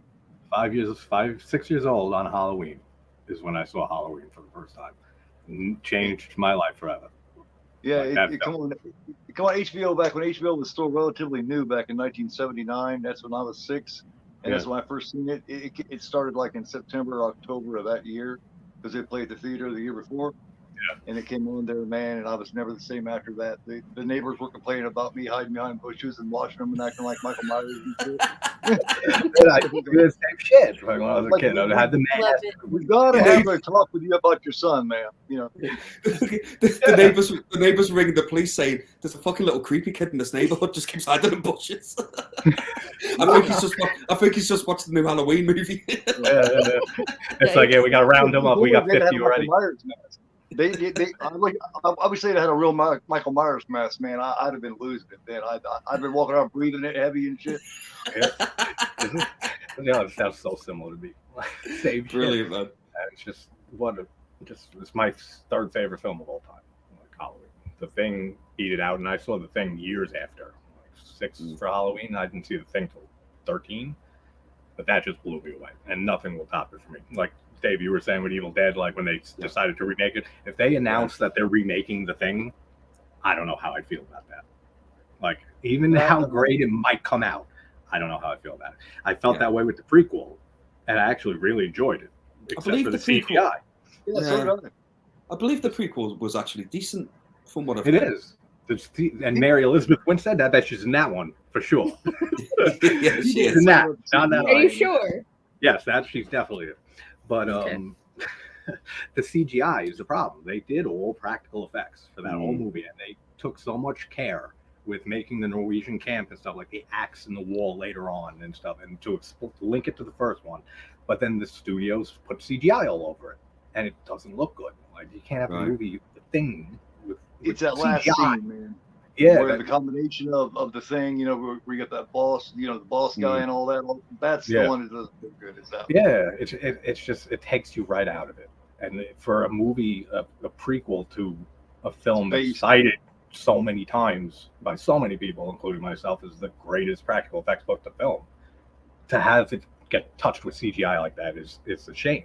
And that's one thing I wish we'd get, along with the director's cut of Book of Shadows, Blair Witch 2. I know you love that, Dave. The thing is, and seen that, man. I actually went to the theater and seen that, and me and my brother and like one other couple of people were the only people in the whole theater. Yeah, it's such a hated movie, man, and I adore Book of Shadows. I've been talking to Joe Berlinger, the director, for months, as his assistant and stuff. He's working on a project. It should be done the end of this month, actually. So I gotta touch base with them again, get him on the channel, because I got so many questions for him. And you know, Jason from Sinister Cinema Reviews, he loves the movie too. So I might do it on his channel, because he has a million questions for Berlinger too. So. The thing is, JT, as much as I don't particularly enjoy Blair Witch 2, I've got to be honest, I would love to watch a director's cut of it to actually see what he would want to do. Yeah, I keep forgetting to send it to you. I'll send it to you after this, the fan edit. Yeah, please do, mate. Yeah, I'll just like the director's vision. Like all the old shit from the studio cut out. There's actually, in this news fan edit, there's actually a Book of Shadows. Like, there's actually a book. So it makes sense, because there's no book in that fucking movie. At all. Echo in the house. Happy 500 subs, and go Team Bad Guy. My friend Echo, thank you so much. How you doing, Echo, mate?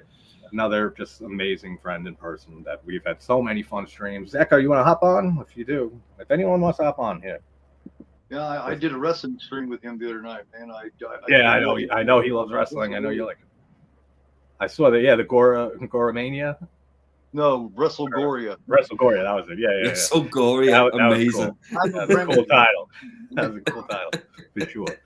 Was it any good?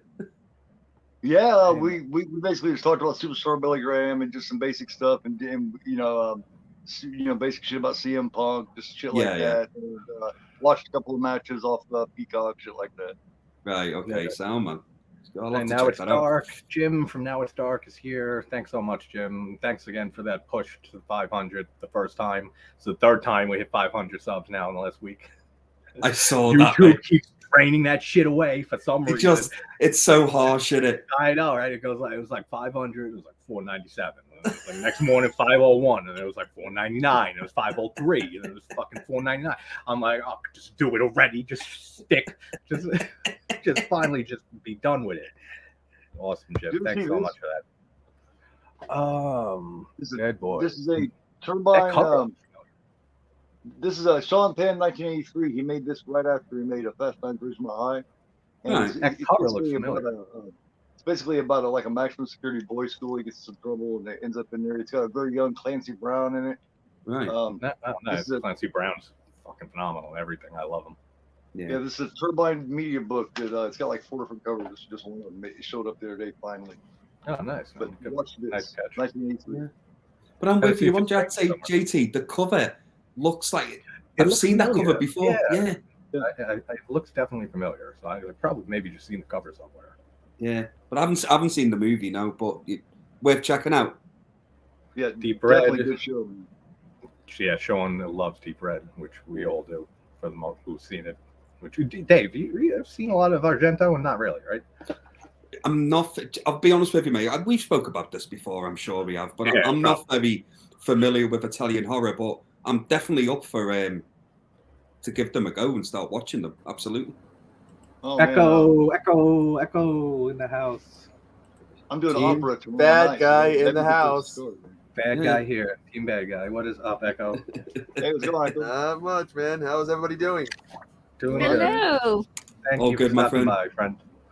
We have to find another crazy, terrible movie series to like stream soon because there's no Birdemics left for the time being. I'm sure there'll be another.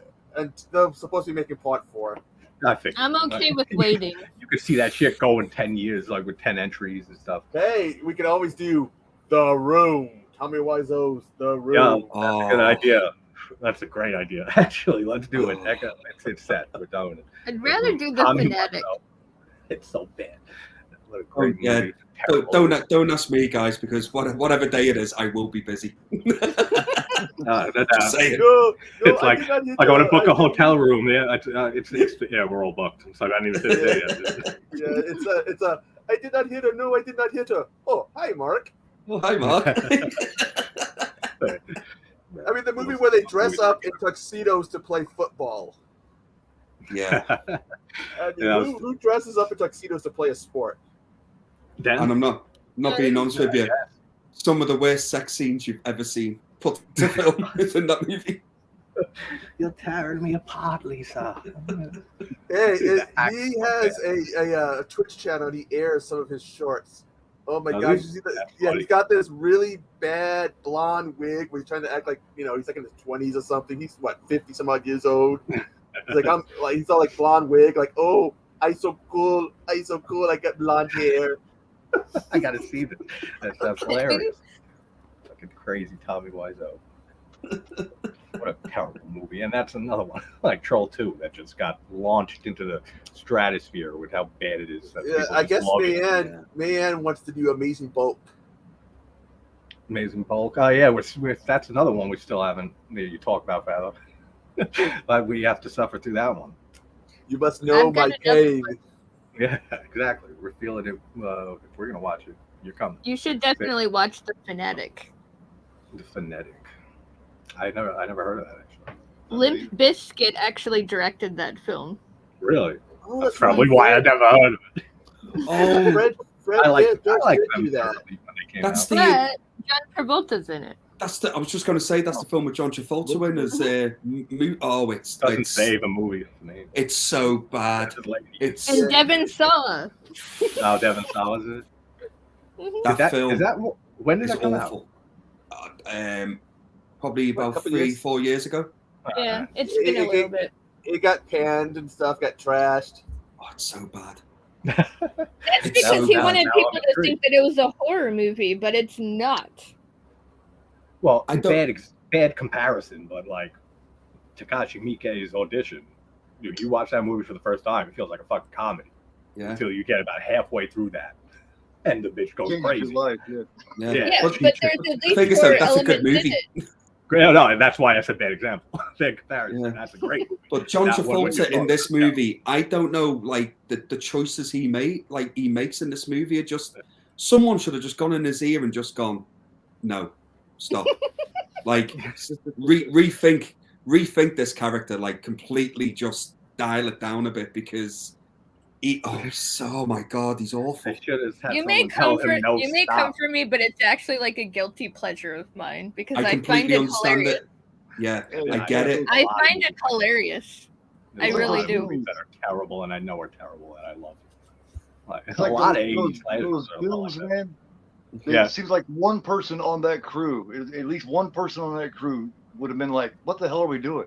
You know what I mean? Yeah, I say that all the time. You got like 50, 100 people making this movie. Yeah, and because of nobody says anything. That's what I mean. That's what I mean. No one went up to Travolta and just went, "The fuck are you doing?" Like, you know, no, let's like just this is No, bad.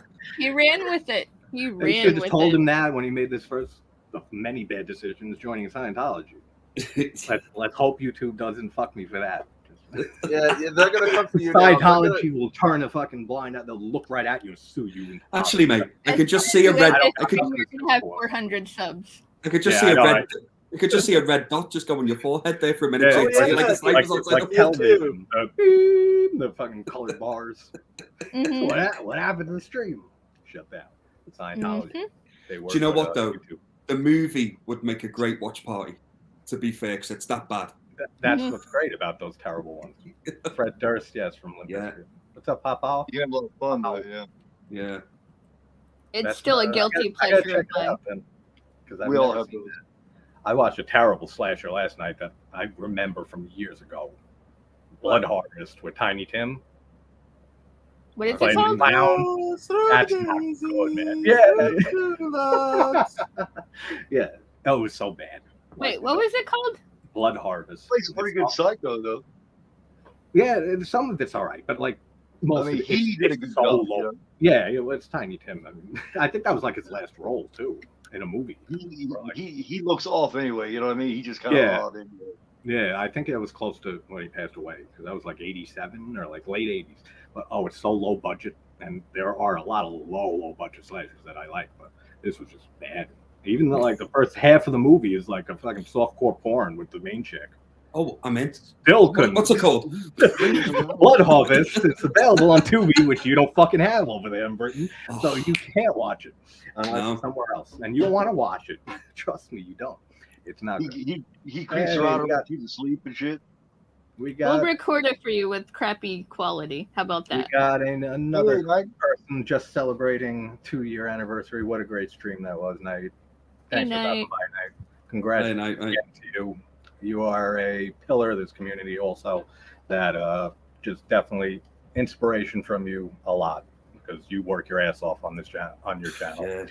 So thanks for stopping by, man, and congrats again on yours. That's awesome. Dude, he's got like 700 videos in like 2 years. I did around 700 in a year. That's fucking insane. I beat you, Night. You hear that? I'm just shy of 300 videos in 2 years, so my work rate's not that high. Isn't it crazy when you like look back and be like, "Man, I have a long way to go." You know, look back and just be like, "What the hell am I doing with my life and my time, my freedom?" But we love it, and that's why. Every day. Yeah, congrats on 500. 200 in 2 years, so you guys are workaholics to me. Yeah, I just broke 300 thanks to shorts and live streams. Yeah, sweet. I'm only at 150, so I've got a long way to go. Yeah. For what? Videos. Maybe you should make a whole bunch of videos on Army of Darkness. Yeah, we weren't here yet, but we're doing a watch party. We're gonna do a watch party. Yeah, you're invited, Echo. You have to come. A second watch party of Army of Darkness. Yes. I could do it again. Of course, it's Army of Darkness. Who cares? You gotta watch it 5 times. I'm doing that Evil Dead series thing with Nan and Karen. Oh, nice. That'll be fun for sure. Supposed to be doing Ash versus the Evil Dead on my channel this Wednesday. I love it. I've only seen like one or two episodes of it. Oh, you're gonna love it. Yeah, it's fun. It's if you love Evil Dead, mate, you'll just love that series. They need a new box set out for that series. Oh, they did. Because the one they got out now just doesn't include Army of Darkness. Yeah, it's a whole rights thing. Yeah, so they need one that has them all. Yeah, that would be awesome. That would be cool. Yeah. Yeah, you got it. There we go. That's awesome. Video. I like that because it doesn't have Army of Darkness. That's the whole reason. I don't like Army of Darkness. To me, they completely just went overboard on. I could see that. Really, absolutely. I love it. The thing is, comedy at times. Yeah, I love it when this happens. because like I'm the absolute opposite of you, mate. I love it for that reason. Like, Right, you know what I mean? So I've got Is that that- Oh, myself. you got that? The Ash, Freddie Bush, Jason Bush's Ash. Yeah. Yeah, that's what they were talking about that for so many years of doing a movie. Yeah. That would have been Most a great people movie. do like to it. get. Yeah, no, most Yeah. people do, but I could see 100%. I've got- people who don't care for it. There you go. Wait there. 2 secs. I've got them as well. Hang on. He's like, hold on. I have my digital copy here, and Is there any it's more? going back over there. To me, it just betrayed all of what the original one did. You know what I mean? And then the remake. Oh man, the remake is badass too. No, yeah, Oh, we were yeah, talking about love it earlier. it, We yeah. love it. It's So one of the slightly hard remakes. different, but there you go. That's like part 1. Oh, that's That's cool. That's It's nice, isn't it? And then Yeah. this one, it's not as good to be fair, but that was like part 2 of it there. So they just took pictures from the films and put them on. But That's awesome, though. yeah, but I love these graphic novels, man. And like I said, I wish it could have been a movie because it would have been like just Oh yeah, it could have horror nerd heaven for us. You know what I mean? What do you Campbell think about that rumor about the scene they wanted to do for Jason versus Freddy that would have Pinhead? Yeah, I heard about that. I heard about that. Yeah, Yeah, well, it was supposed to be they're in hell fighting. All of a sudden, someone separates them, the chains, and you hear this voice, "Gentlemen," and then here comes Pinhead. Do we have a problem here? I mean, that's interesting too. But I'm not a Hellraiser fan. But yeah, whatever, they could throw I'm not like any either. horror legends up against each other, and most people are gonna watch it. Oh God, yeah. Even just to see how it would turn out. Yeah, You know what I mean? the winner is like that. You hook people right there, 1,000 You times like over. the first couple, JT? What's You like that? the first couple of Hellraisers? I like the first 2, but they're not like ones that I would even throw on like occasionally. Like I'm in a Hellraiser mood. I'll watch them. I enjoy them. That's pretty much it. I never saw past this like the 3rd movie. Too bad we never got that name that old lady wanted to call it. The old lady one. Well, I guess they wanted to call it what, Sadomasochist from Beyond or something. They had to come up with a new name, and some little old lady sits there. And it's like Good name, actually. this little old lady because it's like goes, phone guys. She's like, I got a name idea for a name. What a woman won't do for a fuck. I've seen that movie. That's funny. That's Professor what it should have been called. Macabro is in the house. Thank you, Professor, for stopping by as always. No Another comment. amazing person with another amazingly entertaining channel. That his Yeah. whole stick is just amazing. Oh yeah. Yeah. Love it. And Agreed. he is another previous winner of Horror YouTuber of the Month. We have a bunch of them here. Echo, you won, right? Echo, yeah. Echo. Yeah, it was you one, Keith. then You Al. won YouTuber or No, it goes you, I don't remember. Al, Al, Bones, me, you. Wes, and Macabro, and who's it? They didn't nominate me. Something. But you I got know. the YouTuber. Thanks. entertainer. Thanks for reminding me that I've lost every time I've been nominated. Cheers.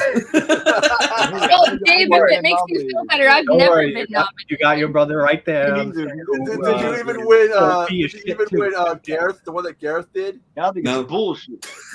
No, I don't win any. I always come second, which is fine. I don't mind. I'm not even a blip in the system, so Oh, you are. You are everywhere. I won the Nets award, but other than that, Yeah. I'll be honest with you. I will say what every person says when they don't win it. I'm just happy being nominated. There you go. That'll do. No, but it's cool. No, but I'm serious with that. It's actually quite cool that if people like enjoy my channel and like can nominate me for stuff. I'm like, do you know what? That's enough for me. That's cool. yeah, that's cool that you guys Yeah. do that. Yeah. it's just I'm more than fine It's a using my clout community thing, posts to basically. support you all. Yes, and we appreciate it so much because you carry Who knows? a We pillar. got to of get whoever wins them to nominate you. Yeah. What? Whoever Yeah. wins, we got to get them to nominate you. What's up, dirty bastard? How you doing? Severin has the right What to about me? Joseph. Fuck Oh, the you. last horror film. Well, That's a who's- movie. I forget who's nominated. For what? Which one? Horror YouTuber or the YouTuber entertainer? All of them, all 3 of them. I'm There's There's nominated. 3 of them? I thought there were 2. I thought there was. No, YouTuber no. or See, entertainer. there was And then there that- was the horror one, and then Nanette and Gareth started one around the same time. Yeah.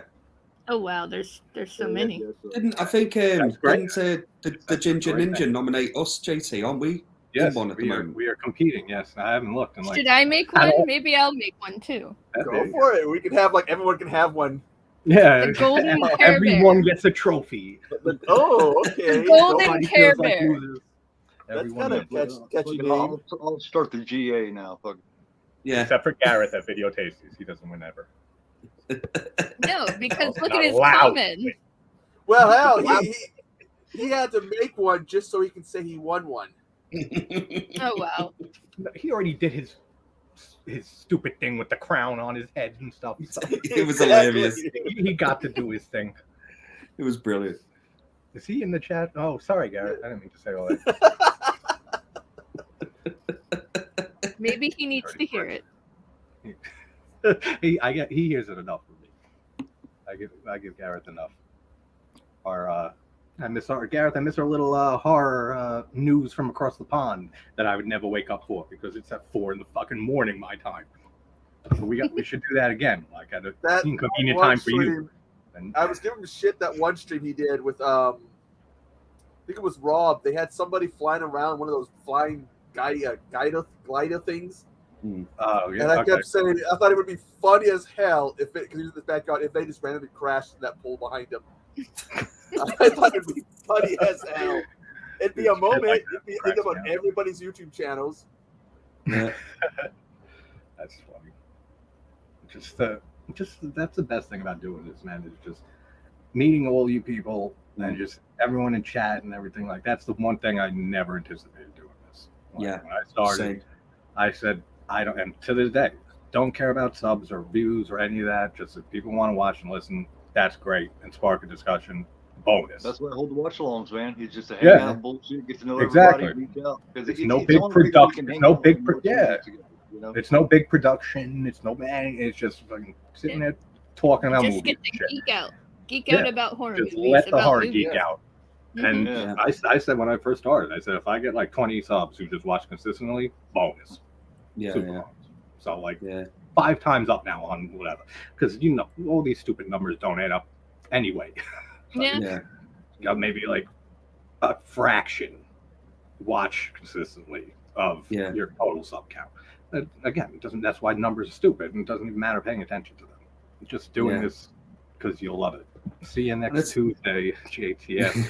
Fucking cunt too, bro. I could curse cunt in the United States. Trust me, it's good as you Brits. I can do it. I just choose not to because I have taste. Taking the higher ground, JT. Yeah, I'm trying to retain some class here. That's why I'm here, mate. It's all right. Don't worry. Gotta balance it out a bit. But I tell you what, JT, you're right in what you're saying. I mean, sometimes, I think back to when I just did my first video, and I decided to start a channel because I did it back in the day when we were all in fucking lockdown. Do you remember them fun times? Yeah. You know what I mean? And I just thought, you know what? If I don't do it now, I will never do it. Yeah. So, and I would never have imagined from that first day posting that video up till now, I would be sat here doing this with fellow people that love horror movies. It's just the journey. You never would have seen that coming. No, the journey that I've taken in 2 years just on YouTube's just, it's, sometimes I really have to think about it and think, freaking hell, man, it's blows my mind sometimes. You know what I mean? Just kind of how, and then meeting you when we've been nominated for stuff, JT, stuff like that, and then meeting new people, like you say, meeting, it's cool, man. I love it. Oh yeah, Gareth. Yeah. Back at 490. Let's go the 4th time. We'll just call it the 499. Yeah, that's all I do. I'd change the title. 499 fucking celebration. Here we go. That's the new milestone. Done. Any excuse. Yeah, exactly. I do that shit all the time. Denise, thanks so much. That means so much to me. I just made posts for you, so now I have to change them. Well, it's not too much work, right? So just get on that if it happens. Photoshop. Be prepared for it to happen. This is what I'm gonna say because no one the last 3 times. I'll make 2. As soon as the stream ends, there's gonna be 495 or some shit. I'm gonna be I'm done. Celebration done over. Do you know what's and funny, then man? Say, what did you say this time? For what? If Dave cries, I'll cry. Get crying. I can't cry on command. But that's funny when you say you'll lose subs or whatever. Every time I'm on the Mike's channel, The Real Fifth Beatle, Yo, we always lose a couple of subs, man. Every time. Where's that fucker? He's not here right now, right? He left. You, Mike, you're the cause of it all. Every time he comes into my game streams, I die instantly. He's the bringer of death and destruction, The Real Fifth Beatle. Mike, you are my subscriber kryptonite for some reason. I can only do it when I smoke my mind too much, because that's when all of a sudden after the stream's over, I'll look and there'll be like 1 or 2 left. Yeah. But you know what? Well, move on to the next video. Too much this time. Can I maybe ask him to unmod me? Okay. I got like 20 mods, and it's just added friends there. The funny thing was, with one of the last ones I went on with him, wasn't one of the last ones, probably about 3 or 4 live streams ago with Mike, and we went on just such a rant on cancel culture, right? That's the one I missed. Yeah, I saw right? And we went on such a rant, and it was hilarious. And then when I came off, it was like I had like 4 subscribers left, and I'm like, oh fuck it, then. If you're that bothered about it, you know what I mean? And that's why we still lose with a few, and Mike calls them now like Sunday Night Uncensored and shit. So it's like, what are you expecting to hear coming into here?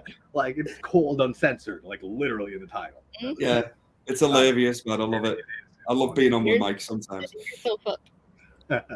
Sometimes the keyword. Yeah, sometimes it's all the time. It doesn't mean sometimes, but it's just when Mike goes on, when he goes on his rants. Oh, I just sit back and enjoy it. They're amazingly entertaining, and pretty much how I feel too. Rants. Yeah. Makes a lot of sense. Yeah. Too bad he couldn't hop on. I think he's working right now. Yeah, that would be cool. Keith, we asked earlier, same with Echo, I asked you, what was the last horror film you guys saw recently? Shockley. Shakria. And not her. Shockley, I was preparing for that interview that on Horror Freaks channel with Kaya Rappaport, so I watched Shockley. How was it? Yeah, you gotta love those independent movies. So, Weeble Wobble at the most. Given Kyle's a pretty cool guy. But yeah, shark movies, you know, I tend to get somehow pulled into watching shark movies way too much. Yeah, I agree on that. That's one thing I don't care for is shark movies. That's why I did a rant. I did a rant on them one time. I've seen Sand Shark, Zombie Shark, so Toxic Shark. Dude, there's so many sharks out there now. Like there's a million new species because of the horror community. I'm gonna have to go to get some help. Go to Shark Rehab. Yeah, be like, I've seen 20 shark movies. Well, I've seen 800. Oh shit! This person needs help. Get out of here, you person. This person needs your help more. There's like 20 Sharknado movies now, isn't there? I don't think I've ever seen past the first one. No, never. Those are movies that I can't just watch often. They get worse. Those Sharknado movies get worse and worse, and then there's a mockumentary about them called Sharks of Darkness, which is the worst out of all of them. The most shit crazy. That's why I'm so glad. Fly out of the tornadoes to bite people. It's like tornadoes going around. They fly actually out of it to bite people and shit. Isn't it that one? Yeah, that crazy shit. That's it. It's so ridiculous. Like they're fun. I mean, I do like him coming out of the shark with the chainsaw. That was pretty cool. Like, there's still a difference for me between like that type of movie, like Sharknado, and Piranha 3D and Piranha 3 Double D. Like, there's still a difference there. Like, it's a huge difference in quality between those. Can you believe that there's 5 of those Piranha movies? Oh yeah, no, yeah. And the worst of them is that last one. Yeah, Piranha 3 Double D. Yeah, it's so stupid, that movie. I just watched it. Terrible. It's fun though. That's one you can have fun with because CGI. You need it now in a movie like that. Fun with that movie. I'd rather drive red hot nails into my head than watch that movie again. David Hasselhoff is so funny in that movie. So funny. All of that. Gary Busey is retarded in that movie too. He's in like the opening. I'd rather watch Deep Blue Sea. Yeah, Deep Blue Sea's all right. I'm not crazy about that. Like a lot of I don't mind Deep Blue Sea actually. I don't mind it. I stand behind that one 1,000,000%. I know a lot of people love that movie. It's all right. Like the monologue by what's his name? an iconic scene. Samuel Jackson. Samuel Jackson, yeah. yeah. I don't know why I Iconic blanked jet on it. scene. Yeah, that is, everybody knows that. Last one I saw was Call Girl of Cthulhu on Tubi. It wasn't bad for my standards anyway. Call Girl of Cthulhu, some Lovecraft shit. That's something they put into. Anyone ever see the remake of Castle Freak? No, I had it at one time, but no. The remake is pretty good, and I love the first one. Stuart Gordon. I don't know everything which had- one I watched. if you saw it with Jeffrey Combs and Barbara Crampton, then you saw the original one. Oh. Which is just the two of them plus Stuart Gordon, Reanimator, From Beyond, Castle Freak. Like, they couldn't do wrong, the three of them. Like, they're like one holy trinity of horror. But the remake, badass too, man.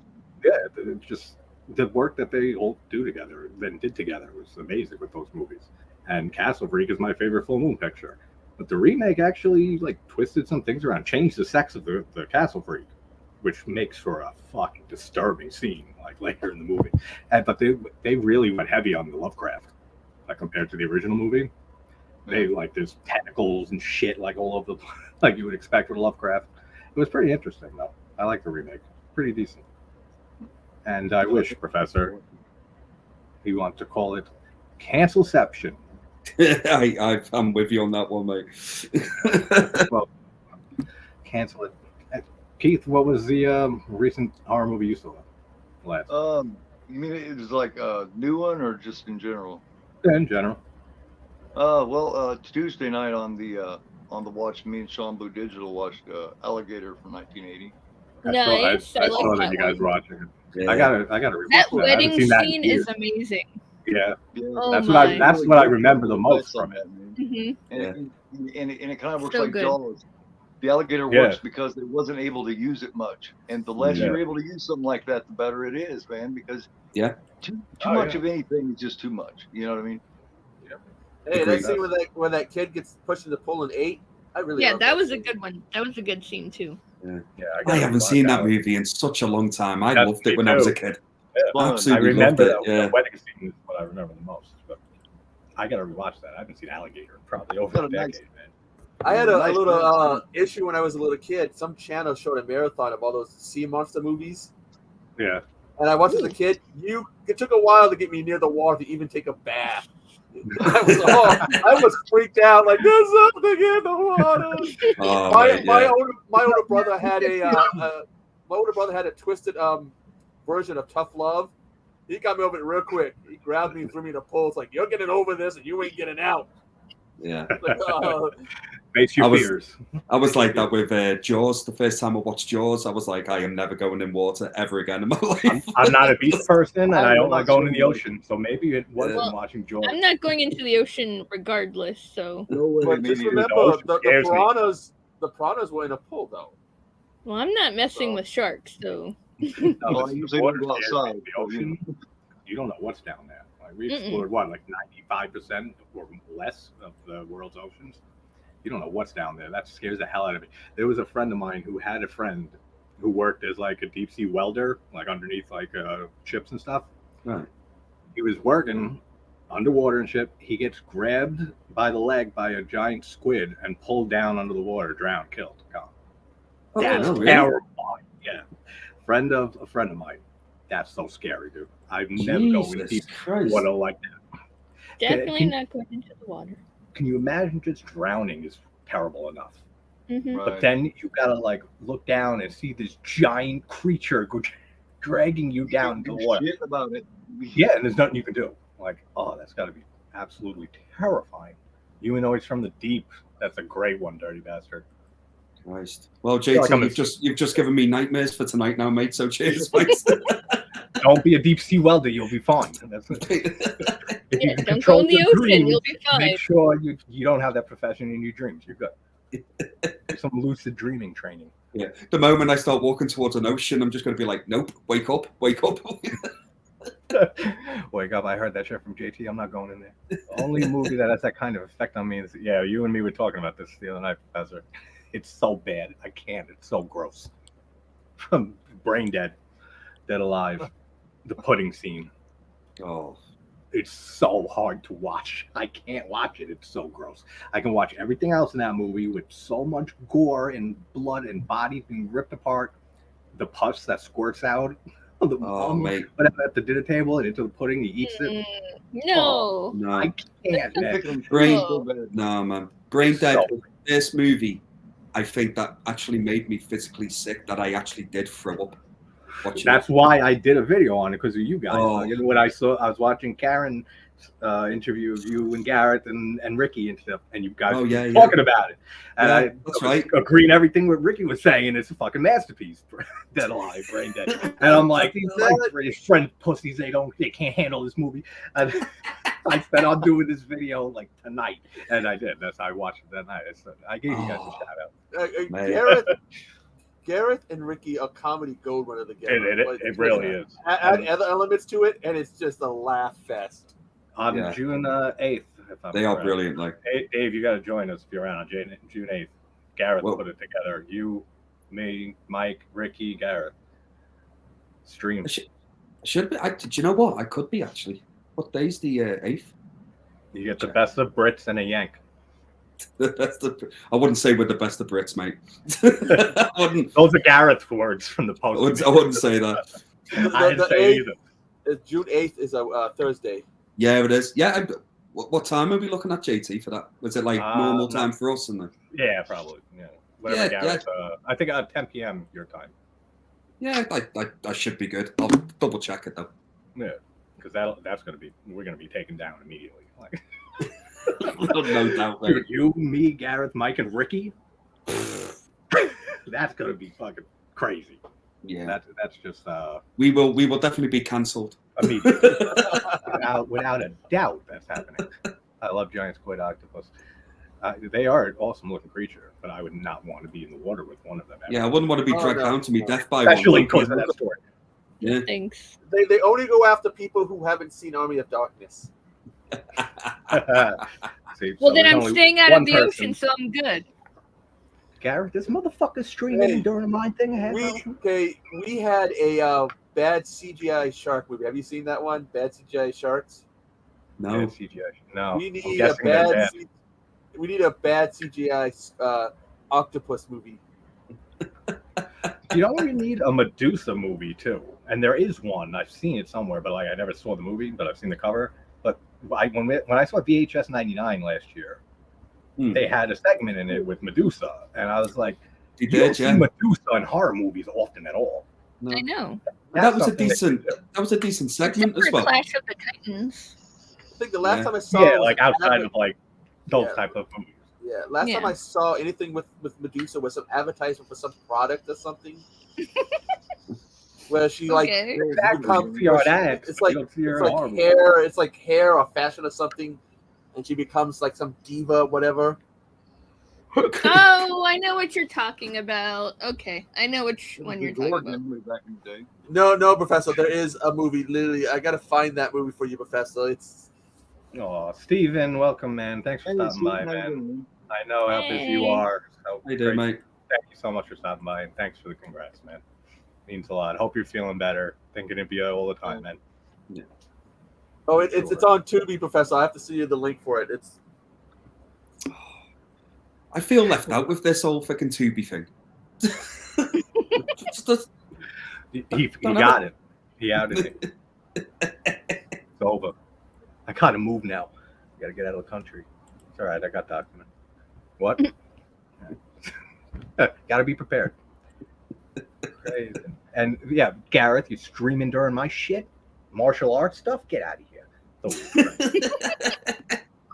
Pops up just now. Notification. 30 minutes. Video tasties. Oh yeah, he's doing a Operation Condor or something, isn't it? The Jackie Chan one.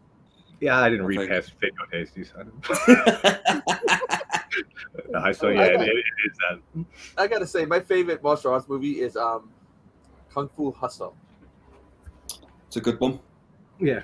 It's a good one. I'm not a big martial arts guy, and I took martial arts, so I don't know why I'm not a big martial arts guy. I'm a black belt in Shotokan and a purple belt in Jiu-Jitsu. Yeah. Those old martial arts movies crack me up where they can stand under a tree that's like 20 feet tall and one jump straight up. Yeah. hit the top. Yeah. So that's what happens if you take martial arts. You can make a 20-foot, you can jump on top of a skyscraper in one jump if you take martial arts. Sign me up. It's like not all those movies. Of course, you wouldn't have a movie, but you got like 25, 30 people, like, and then going to fight some guy. They don't just gang rush him and just beat the living shit out of him. Like every one of those movies. I know that's what gives them their charm. They made a movie, I think it's called Mad Samurai 1 versus 300, which is supposed to be one continuous shot for an action scene that's over an hour long. Yeah. And it's sword fighting. Yeah, and what they would do is you could see, like, he would knock somebody down, and then they would see them roll off. And, you see a little bit, and they would put like extra swords and like these bamboo water bottles so that he can, breathe, like drink. And it's people are like, this movie sucks. Well, it's an over hour long action sequence. Yeah, that kind of it kind of makes Kill Bill look like a short. Well, I've got 4 martial art movies that I can't pick which one's my favorite, so I just say all 4 are number 1. So like I'll just read off. So like the Fist of Fury, 2 Bruce Lee ones, Fist of Fury and Enter the Dragon. I absolutely adore them. Like love them. I mean, probably the best in the genre for me. Yeah, I mean, when I was a kid, man, I watched probably Enter the Dragon probably nearly every day at one point. I was obsessed with that movie. And Best of the Best is a great movie. I've got a soft spot for that. I like the second one for that as well. It goes a little bit fucking out there, but I like the second. Yeah, it is. And then as a sequel. The third one is Police Story. Jackie Chan's Police Story is okay. I love Jackie. Brilliant. And the fourth one is more original. More recent. Sorry, is The Raid. I love The Raid. I didn't see The Raid. Oh, it's man, it's a masterpiece for me. It's just one of the best action movies with martial arts that I've seen in a long time. Yeah, the Karate Kid is up there for me too. Oh yeah. Like, which one? The original or the remake? Yeah, the fucking remake. Two's pretty good too, though. Yeah, 2's good. The sequels aren't bad to Karate Kid actually. The one with the girl, that one's terrible. That one's awful. The new Karate Kid, whatever it was, that one's awful. But have you watched any of the Cobra Kai on Netflix? Yeah, I've watched all the seasons except the last one. I think they're brilliant. Great. Yeah. I love it. It's a nostalgia trip for sure. Because I watched Karate Kid so much growing up, just from taking karate and stuff and seeing it for the first time. I watched that movie so many times, and just the nostalgia of seeing all them back with kids and shit. Like, great show. That's a lot of fun.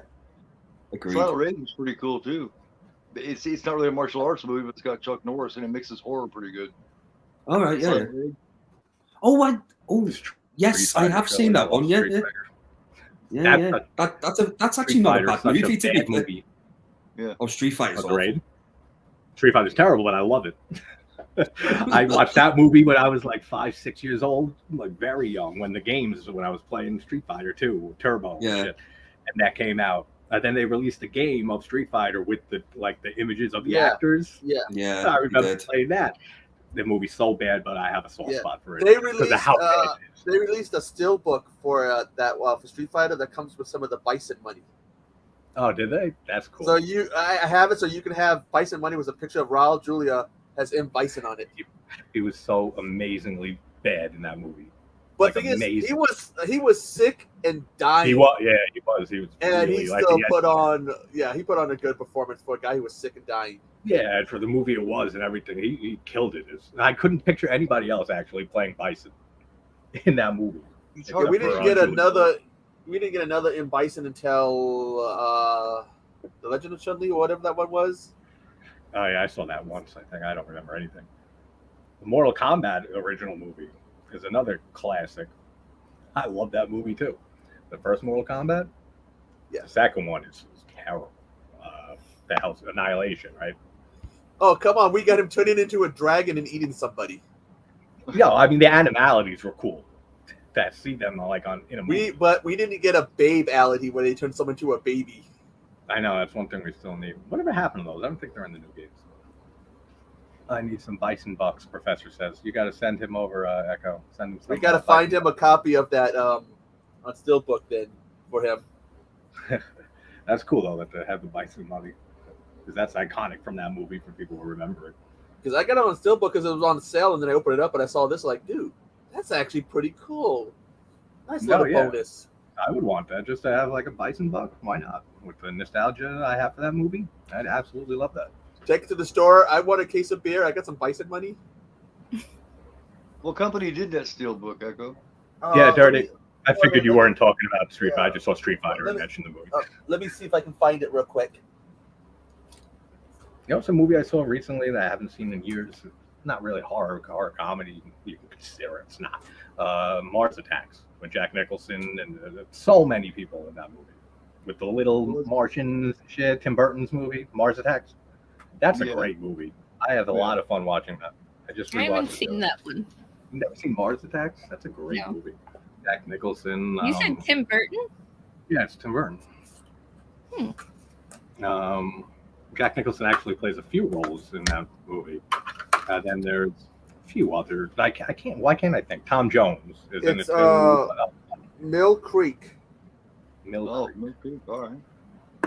There you go. That's how you get bison bucks. I was freaking watching clips from Tommy's from the Who's Tommy. I freaking forgot that Nicholson's in it. Oh yeah, that's right. I'm not a Who fan though. I never liked the Who. They got a few good songs. I got into it because Tenacious D did a melody of the songs from it. Tenacious D. It's just a trip. Love Jack Black. You see, there's a clip of him messing up. All right, mate. Thank you. Thanks tribute, as always. And he sits there and goes, I fucked it up, but who cares? We're Tenacious D. Tenacious D, we can fuck it up. Let's get going. Yeah. Professor Mars Attacks is awesome, such a freaking amazing cast, and yeah, it absolutely makes me so sad. Modern Tim Burton lost that charm, for sure. That's one of my favorite Tim Burton movies, and I'm not a big Burton fan. Is he going to have anything to do with the upcoming Beetlejuice? Yes. Oh, yeah. I heard they were doing some. What are they doing with Beetlejuice now? A remake? Yeah, I guess. Not a remake. It's a sequel. No, it's a sequel. Mia Goth. No, it's not Mia Goth. It's Ortega. Ortega's in it as Winona Ryder's daughter. All right, I can see that. And dude, she's killing it. Yeah, and Beetlejuice is going to have a wife. She is killing it, Ortega, in the horror community. And yeah, she is. She's my favorite right now. Yeah, I remember I saw her on You, that show on Netflix, in the second season, and she came on, and she was young there. I said, this girl's a good actress after like 3 episodes or so. I said, I hope she gets some good projects. And then she got Scream. And then she got X, and then she got Wednesday. And I love her. Well, you're forgetting about the Fallout. She did really good in that too. Yeah, I didn't see that. That's why I don't remember. But I'm sure she did, because she can't do wrong for me. It's phenomenal. Ortega she's so good, Ortega. That's the best thing to happen to Scream, like since '96. Ortega. Well, I don't know about that. Joy Taylor too. Who? Keith? Anna Joy Taylor. Oh, Anna Taylor-Joy. She's great too. Anna Taylor-Joy, yeah. Her, Goth, and Ortega are probably the 3 best newer ones. Yeah. And I wouldn't argue. Last Night in Soho. I love that one. That's such a great, stylish movie, man. I love Edgar that Wright. movie. And you would not think it was Edgar Wright directing that did Shaun of the Dead. Like, you would not think that. No, you would not expect that. William Dafoe is going to be in Beetlejuice 2. Really? That dude's in everything. Johnny Depp too. Yeah, I know, right? Faces all over. It's William Dafoe. I just want to see what he's going to do in it. William Dafoe is great. Yeah, no, he's great. Yeah. I loved him in that last live-action Spider-Man movie. Mm-hmm. I miss Sam Raimi's Spider-Man movies, his trilogy. Like that was such a big thing for him, and he got it because of Army of Darkness, like without a doubt. Because that was his studio film. I know. He had his usuals in there, including his wife. Oh, yeah. Is he the one that's married to Lucy Lawless? I don't remember. Is he? Is Sam Raimi married to her? Is he the warrior princess? I never knew that if they were or are. Me either. I guess it makes sense. I mean, she's in the Ash. No, she's married to Rob Tabbert. Oh, okay. She's Robert to Tapper. I don't know why I was thinking Robert to Tapper. No, she's married to Tapper. That makes sense. I always thought it was a cool story that Tom Savini told that when he went to the premiere for William Lustig's Maniac, he left and two kids, younger kids, came down from an apartment right nearby and noticed Savini. And they said, we have this cool, we know who you are. We're a big fan. Like, we're making a movie. We have a disintegration scene and stuff. Do you think you could check it out? And he did. And it ended up, it was Sam Raimi and Robert Tapper. That's such a cool story. That they ran into to Tom Savini, and he actually went up and watched the Evil Dead disintegration scene they were working on. That's a cool story. I love Savini for everything. Such a master he was. Rob, nice. Thanks again, man. Thanks, Rob. He mentored Greg Nicotero, and Greg Nicotero's. Yeah. Look at all the stuff they did, K&B. They've done. Yeah, they worked. Didn't Nicotero work with them in Day of the Dead? Dawn of the Dead. That was Nicotero's first big work, I do believe, wasn't it? He helped with Dawn of the Dead, I think. Nicotero was and Berger and Kurtzman. No, it was Dave. No, you're right. It was behind the scenes. Right. They're also, I think they're also in it. Him and Played Tasso. They were though. I mean, that is They played soldiers. Some of the soldiers in it. Yeah, I think Nicotero one of them like the pothead one. I don't remember, and it's my second favorite zombie, and I can't fucking remember. His head that's all wired up and everything. That's Nicotero's head. It's all wired up, and he got the mouth moving. Yeah. I love the effects in that movie are masterful. Like that is the best. Except that one scene they had trouble with because someone left the intestines out of the fridge. Yeah, I know. Paletto still to this day could smell the smell. Mm. God, you're supposed to act and stuff at the same time. You're probably like wanting the puke. You're like, okay, you're going choke on it. Oh God, 1 minute, pause. I gotta go over here and puke my guts out. The zombies were wafting the smell away from him, like after the cut and stuff, and you can see that they were shoving shit up their nose and stuff to not smell it because that's how rancid it smelled. And Joe Pilato said in an interview he smells it to this day. Like he actually passed away not that long ago. I know. About a year or two ago. That sucked. I love his performance in Day of the Dead, man. It's over the top, sure, but he plays it so perfectly over the top. Perfect.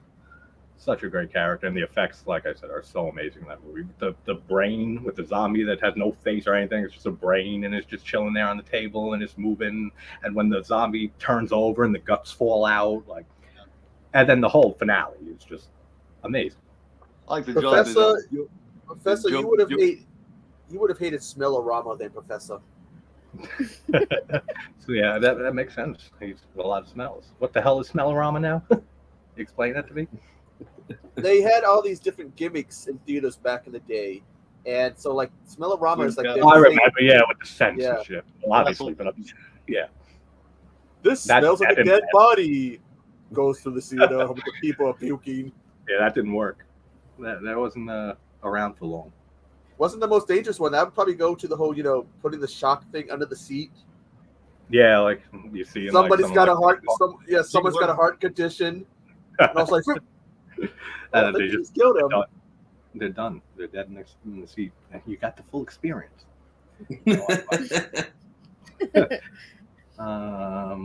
Dave, so your thoughts on Day of the Dead? That's what we were talking about before you came in. Went out. Oh yeah, before I got cut off. Day Dead. I love Day of the Dead. I think it's.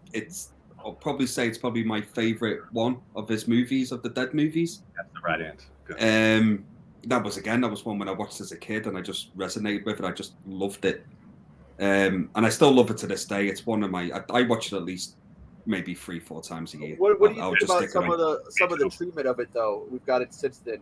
We got that sequel/prequel, two remakes, one worse than the other, and then that TV show which was awful. Someday I'll build the guts up to go past the first 1.5 episodes. It was bad.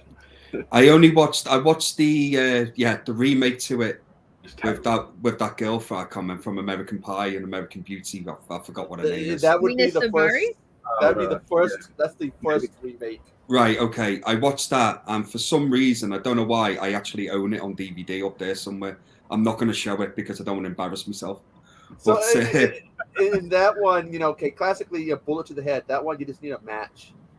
They went up like flash once you lit them. Yeah. What takes me out of Dawn, especially since I covered them and I rewatched it for the first time in a few years, Dawn of the Dead, is as much as I love Argento, I just the fake Italian blood takes me out of it. Like it works in Italian horror for me of the same period, but in the Romero film, you know what I mean, Keith? Like it just feels off, and that's what takes me out of Dawn of the Dead. Right? Yeah. It's that red early giallo blood and stuff, and it feels weird in a Romero. Remember the fake blood for some of the old Hammer movies, though? Oh no, yeah. I mean, it looked like red paint. Yeah. That's probably because Tom Savini gave this little trick out in an interview or whatever on his way up to do Friday the 13th. He got the blood recipe from why can't I think of old great director Dick Smith. Yep. Thank you. And got the blood formula and said you have to put like a few certain like green drops into it, so when it goes on white stuff, it stays red, and that's where he got it from Savini, and that's why he started using that formula ever since, and then everybody copied him and started using it. But he got it from Dick Smith. Yeah, that's who it was. Awesome. On the way up to Friday. That pink blood to me is kind of charming in a way, though. That's why I reminds me of childhood, you know. That's why I like. That's why I love it in Italian horror. Like it doesn't bother me at all. It's just definitely like something about just being an American horror film, even though it's joint between Italy and like I don't know, it's just weird for me. Night, you don't have to worry about that because it's black and white. Yeah. And then day is just so much better with the effects. You chocolate syrup in Night. Night went up a lot for me. The worst blood though has to be CGI blood. 100%. Yeah, I agree. Like, why even have that? You can just chuck a puck. What gets me, I've seen movies like Kool-Aid or something. Yeah, I've seen movies where someone would get all shot up, you see all the fake blood, and then it cuts to the person laying there, and you're like, there's no blood on them. Yeah. There's no bullet holes. Couldn't you just put a little red food dye to make it look like blood? It's like I'm missing the I'm missing the 80s, 90s. Remember, like in the action movies, they all had the squibs that would go off. You just see them like in RoboCop and stuff like that. You don't see that anymore. No, because it's all just computer and it sucks. But like Keith, like you said earlier, like just no one on set like says these things, and I say that all the time. It's like no one looks at like a certain effect or blood or like a continuity error or stuff. The script writer, the director, the CP, no one, the actors, the crew, no one notices this. Certain things like I do. I know other people do. Someone has to. They just gotta be afraid to say anything. Just don't say nothing. Like I'm sure, but it's like all those people working on movies. Like nobody thought of this. That always gets me. But all right, I think it's good. 2 hours and 20 minutes. That makes sense. I mean, people are dropping out. But thank you all for being here so much. It means a lot. And you guys are all congratulations again, man. Like absolutely. And thanks so much, guys. I love all of you. You guys know that. And Fifth Element watch party on the 2 days from now. So Keith, you're up for it, right? Carrie, Dave, it'll be late for you. You'll be doing your dreams. Echo, if you want to join, fucking Fifth Element. I feel like I'm being forced into this one, but okay. Yeah, you are. You know why? Because the Fifth Element is amazing. I'm always thrown into these things, but you know. I'm very persuasive. A bit of movie group right and I can get you in there, and you got to see it because the Fifth Element is amazing. Just that whole scene with the diva is one of the most original. No, I saw the clip of that, and it was beautiful. It's amazing. That whole thing with her singing opera, then jumping into like a trip hop thing with like inhuman pitches. People have tried to recreate that. Some done a pretty good job. I've seen it. There's a girl. The hell's her name? Who cares? But she sings it, and she does it perfectly. Like even there's like 5 notes that they use a keyboard for, and it goes, and she sings that part too. It's really like blows you away that they have people have control over the voice like that. How's it go again, JT? Sorry. Cheers, man. That's exactly how it goes. Just wanted to hear it again, huh? Yeah. City of the Living Dead? Is it where they have the maggot storm? They just blow like how many gallons of it into the room? There's barely maggots on their bodies, and like there's like stuff like stuck everywhere else. Like, and Fulci loves his gross. But think about that. It's like, hey, we're gonna shoot about a truckload of maggots at you. You're gonna have to stay still. Yeah, right. Close your Wait for that to come. your eyes and mouth while we do this. Yeah, wait for them. George Wait was for that so load sure to about come that. your way. Like I can't imagine, like getting tossed with maggots like that.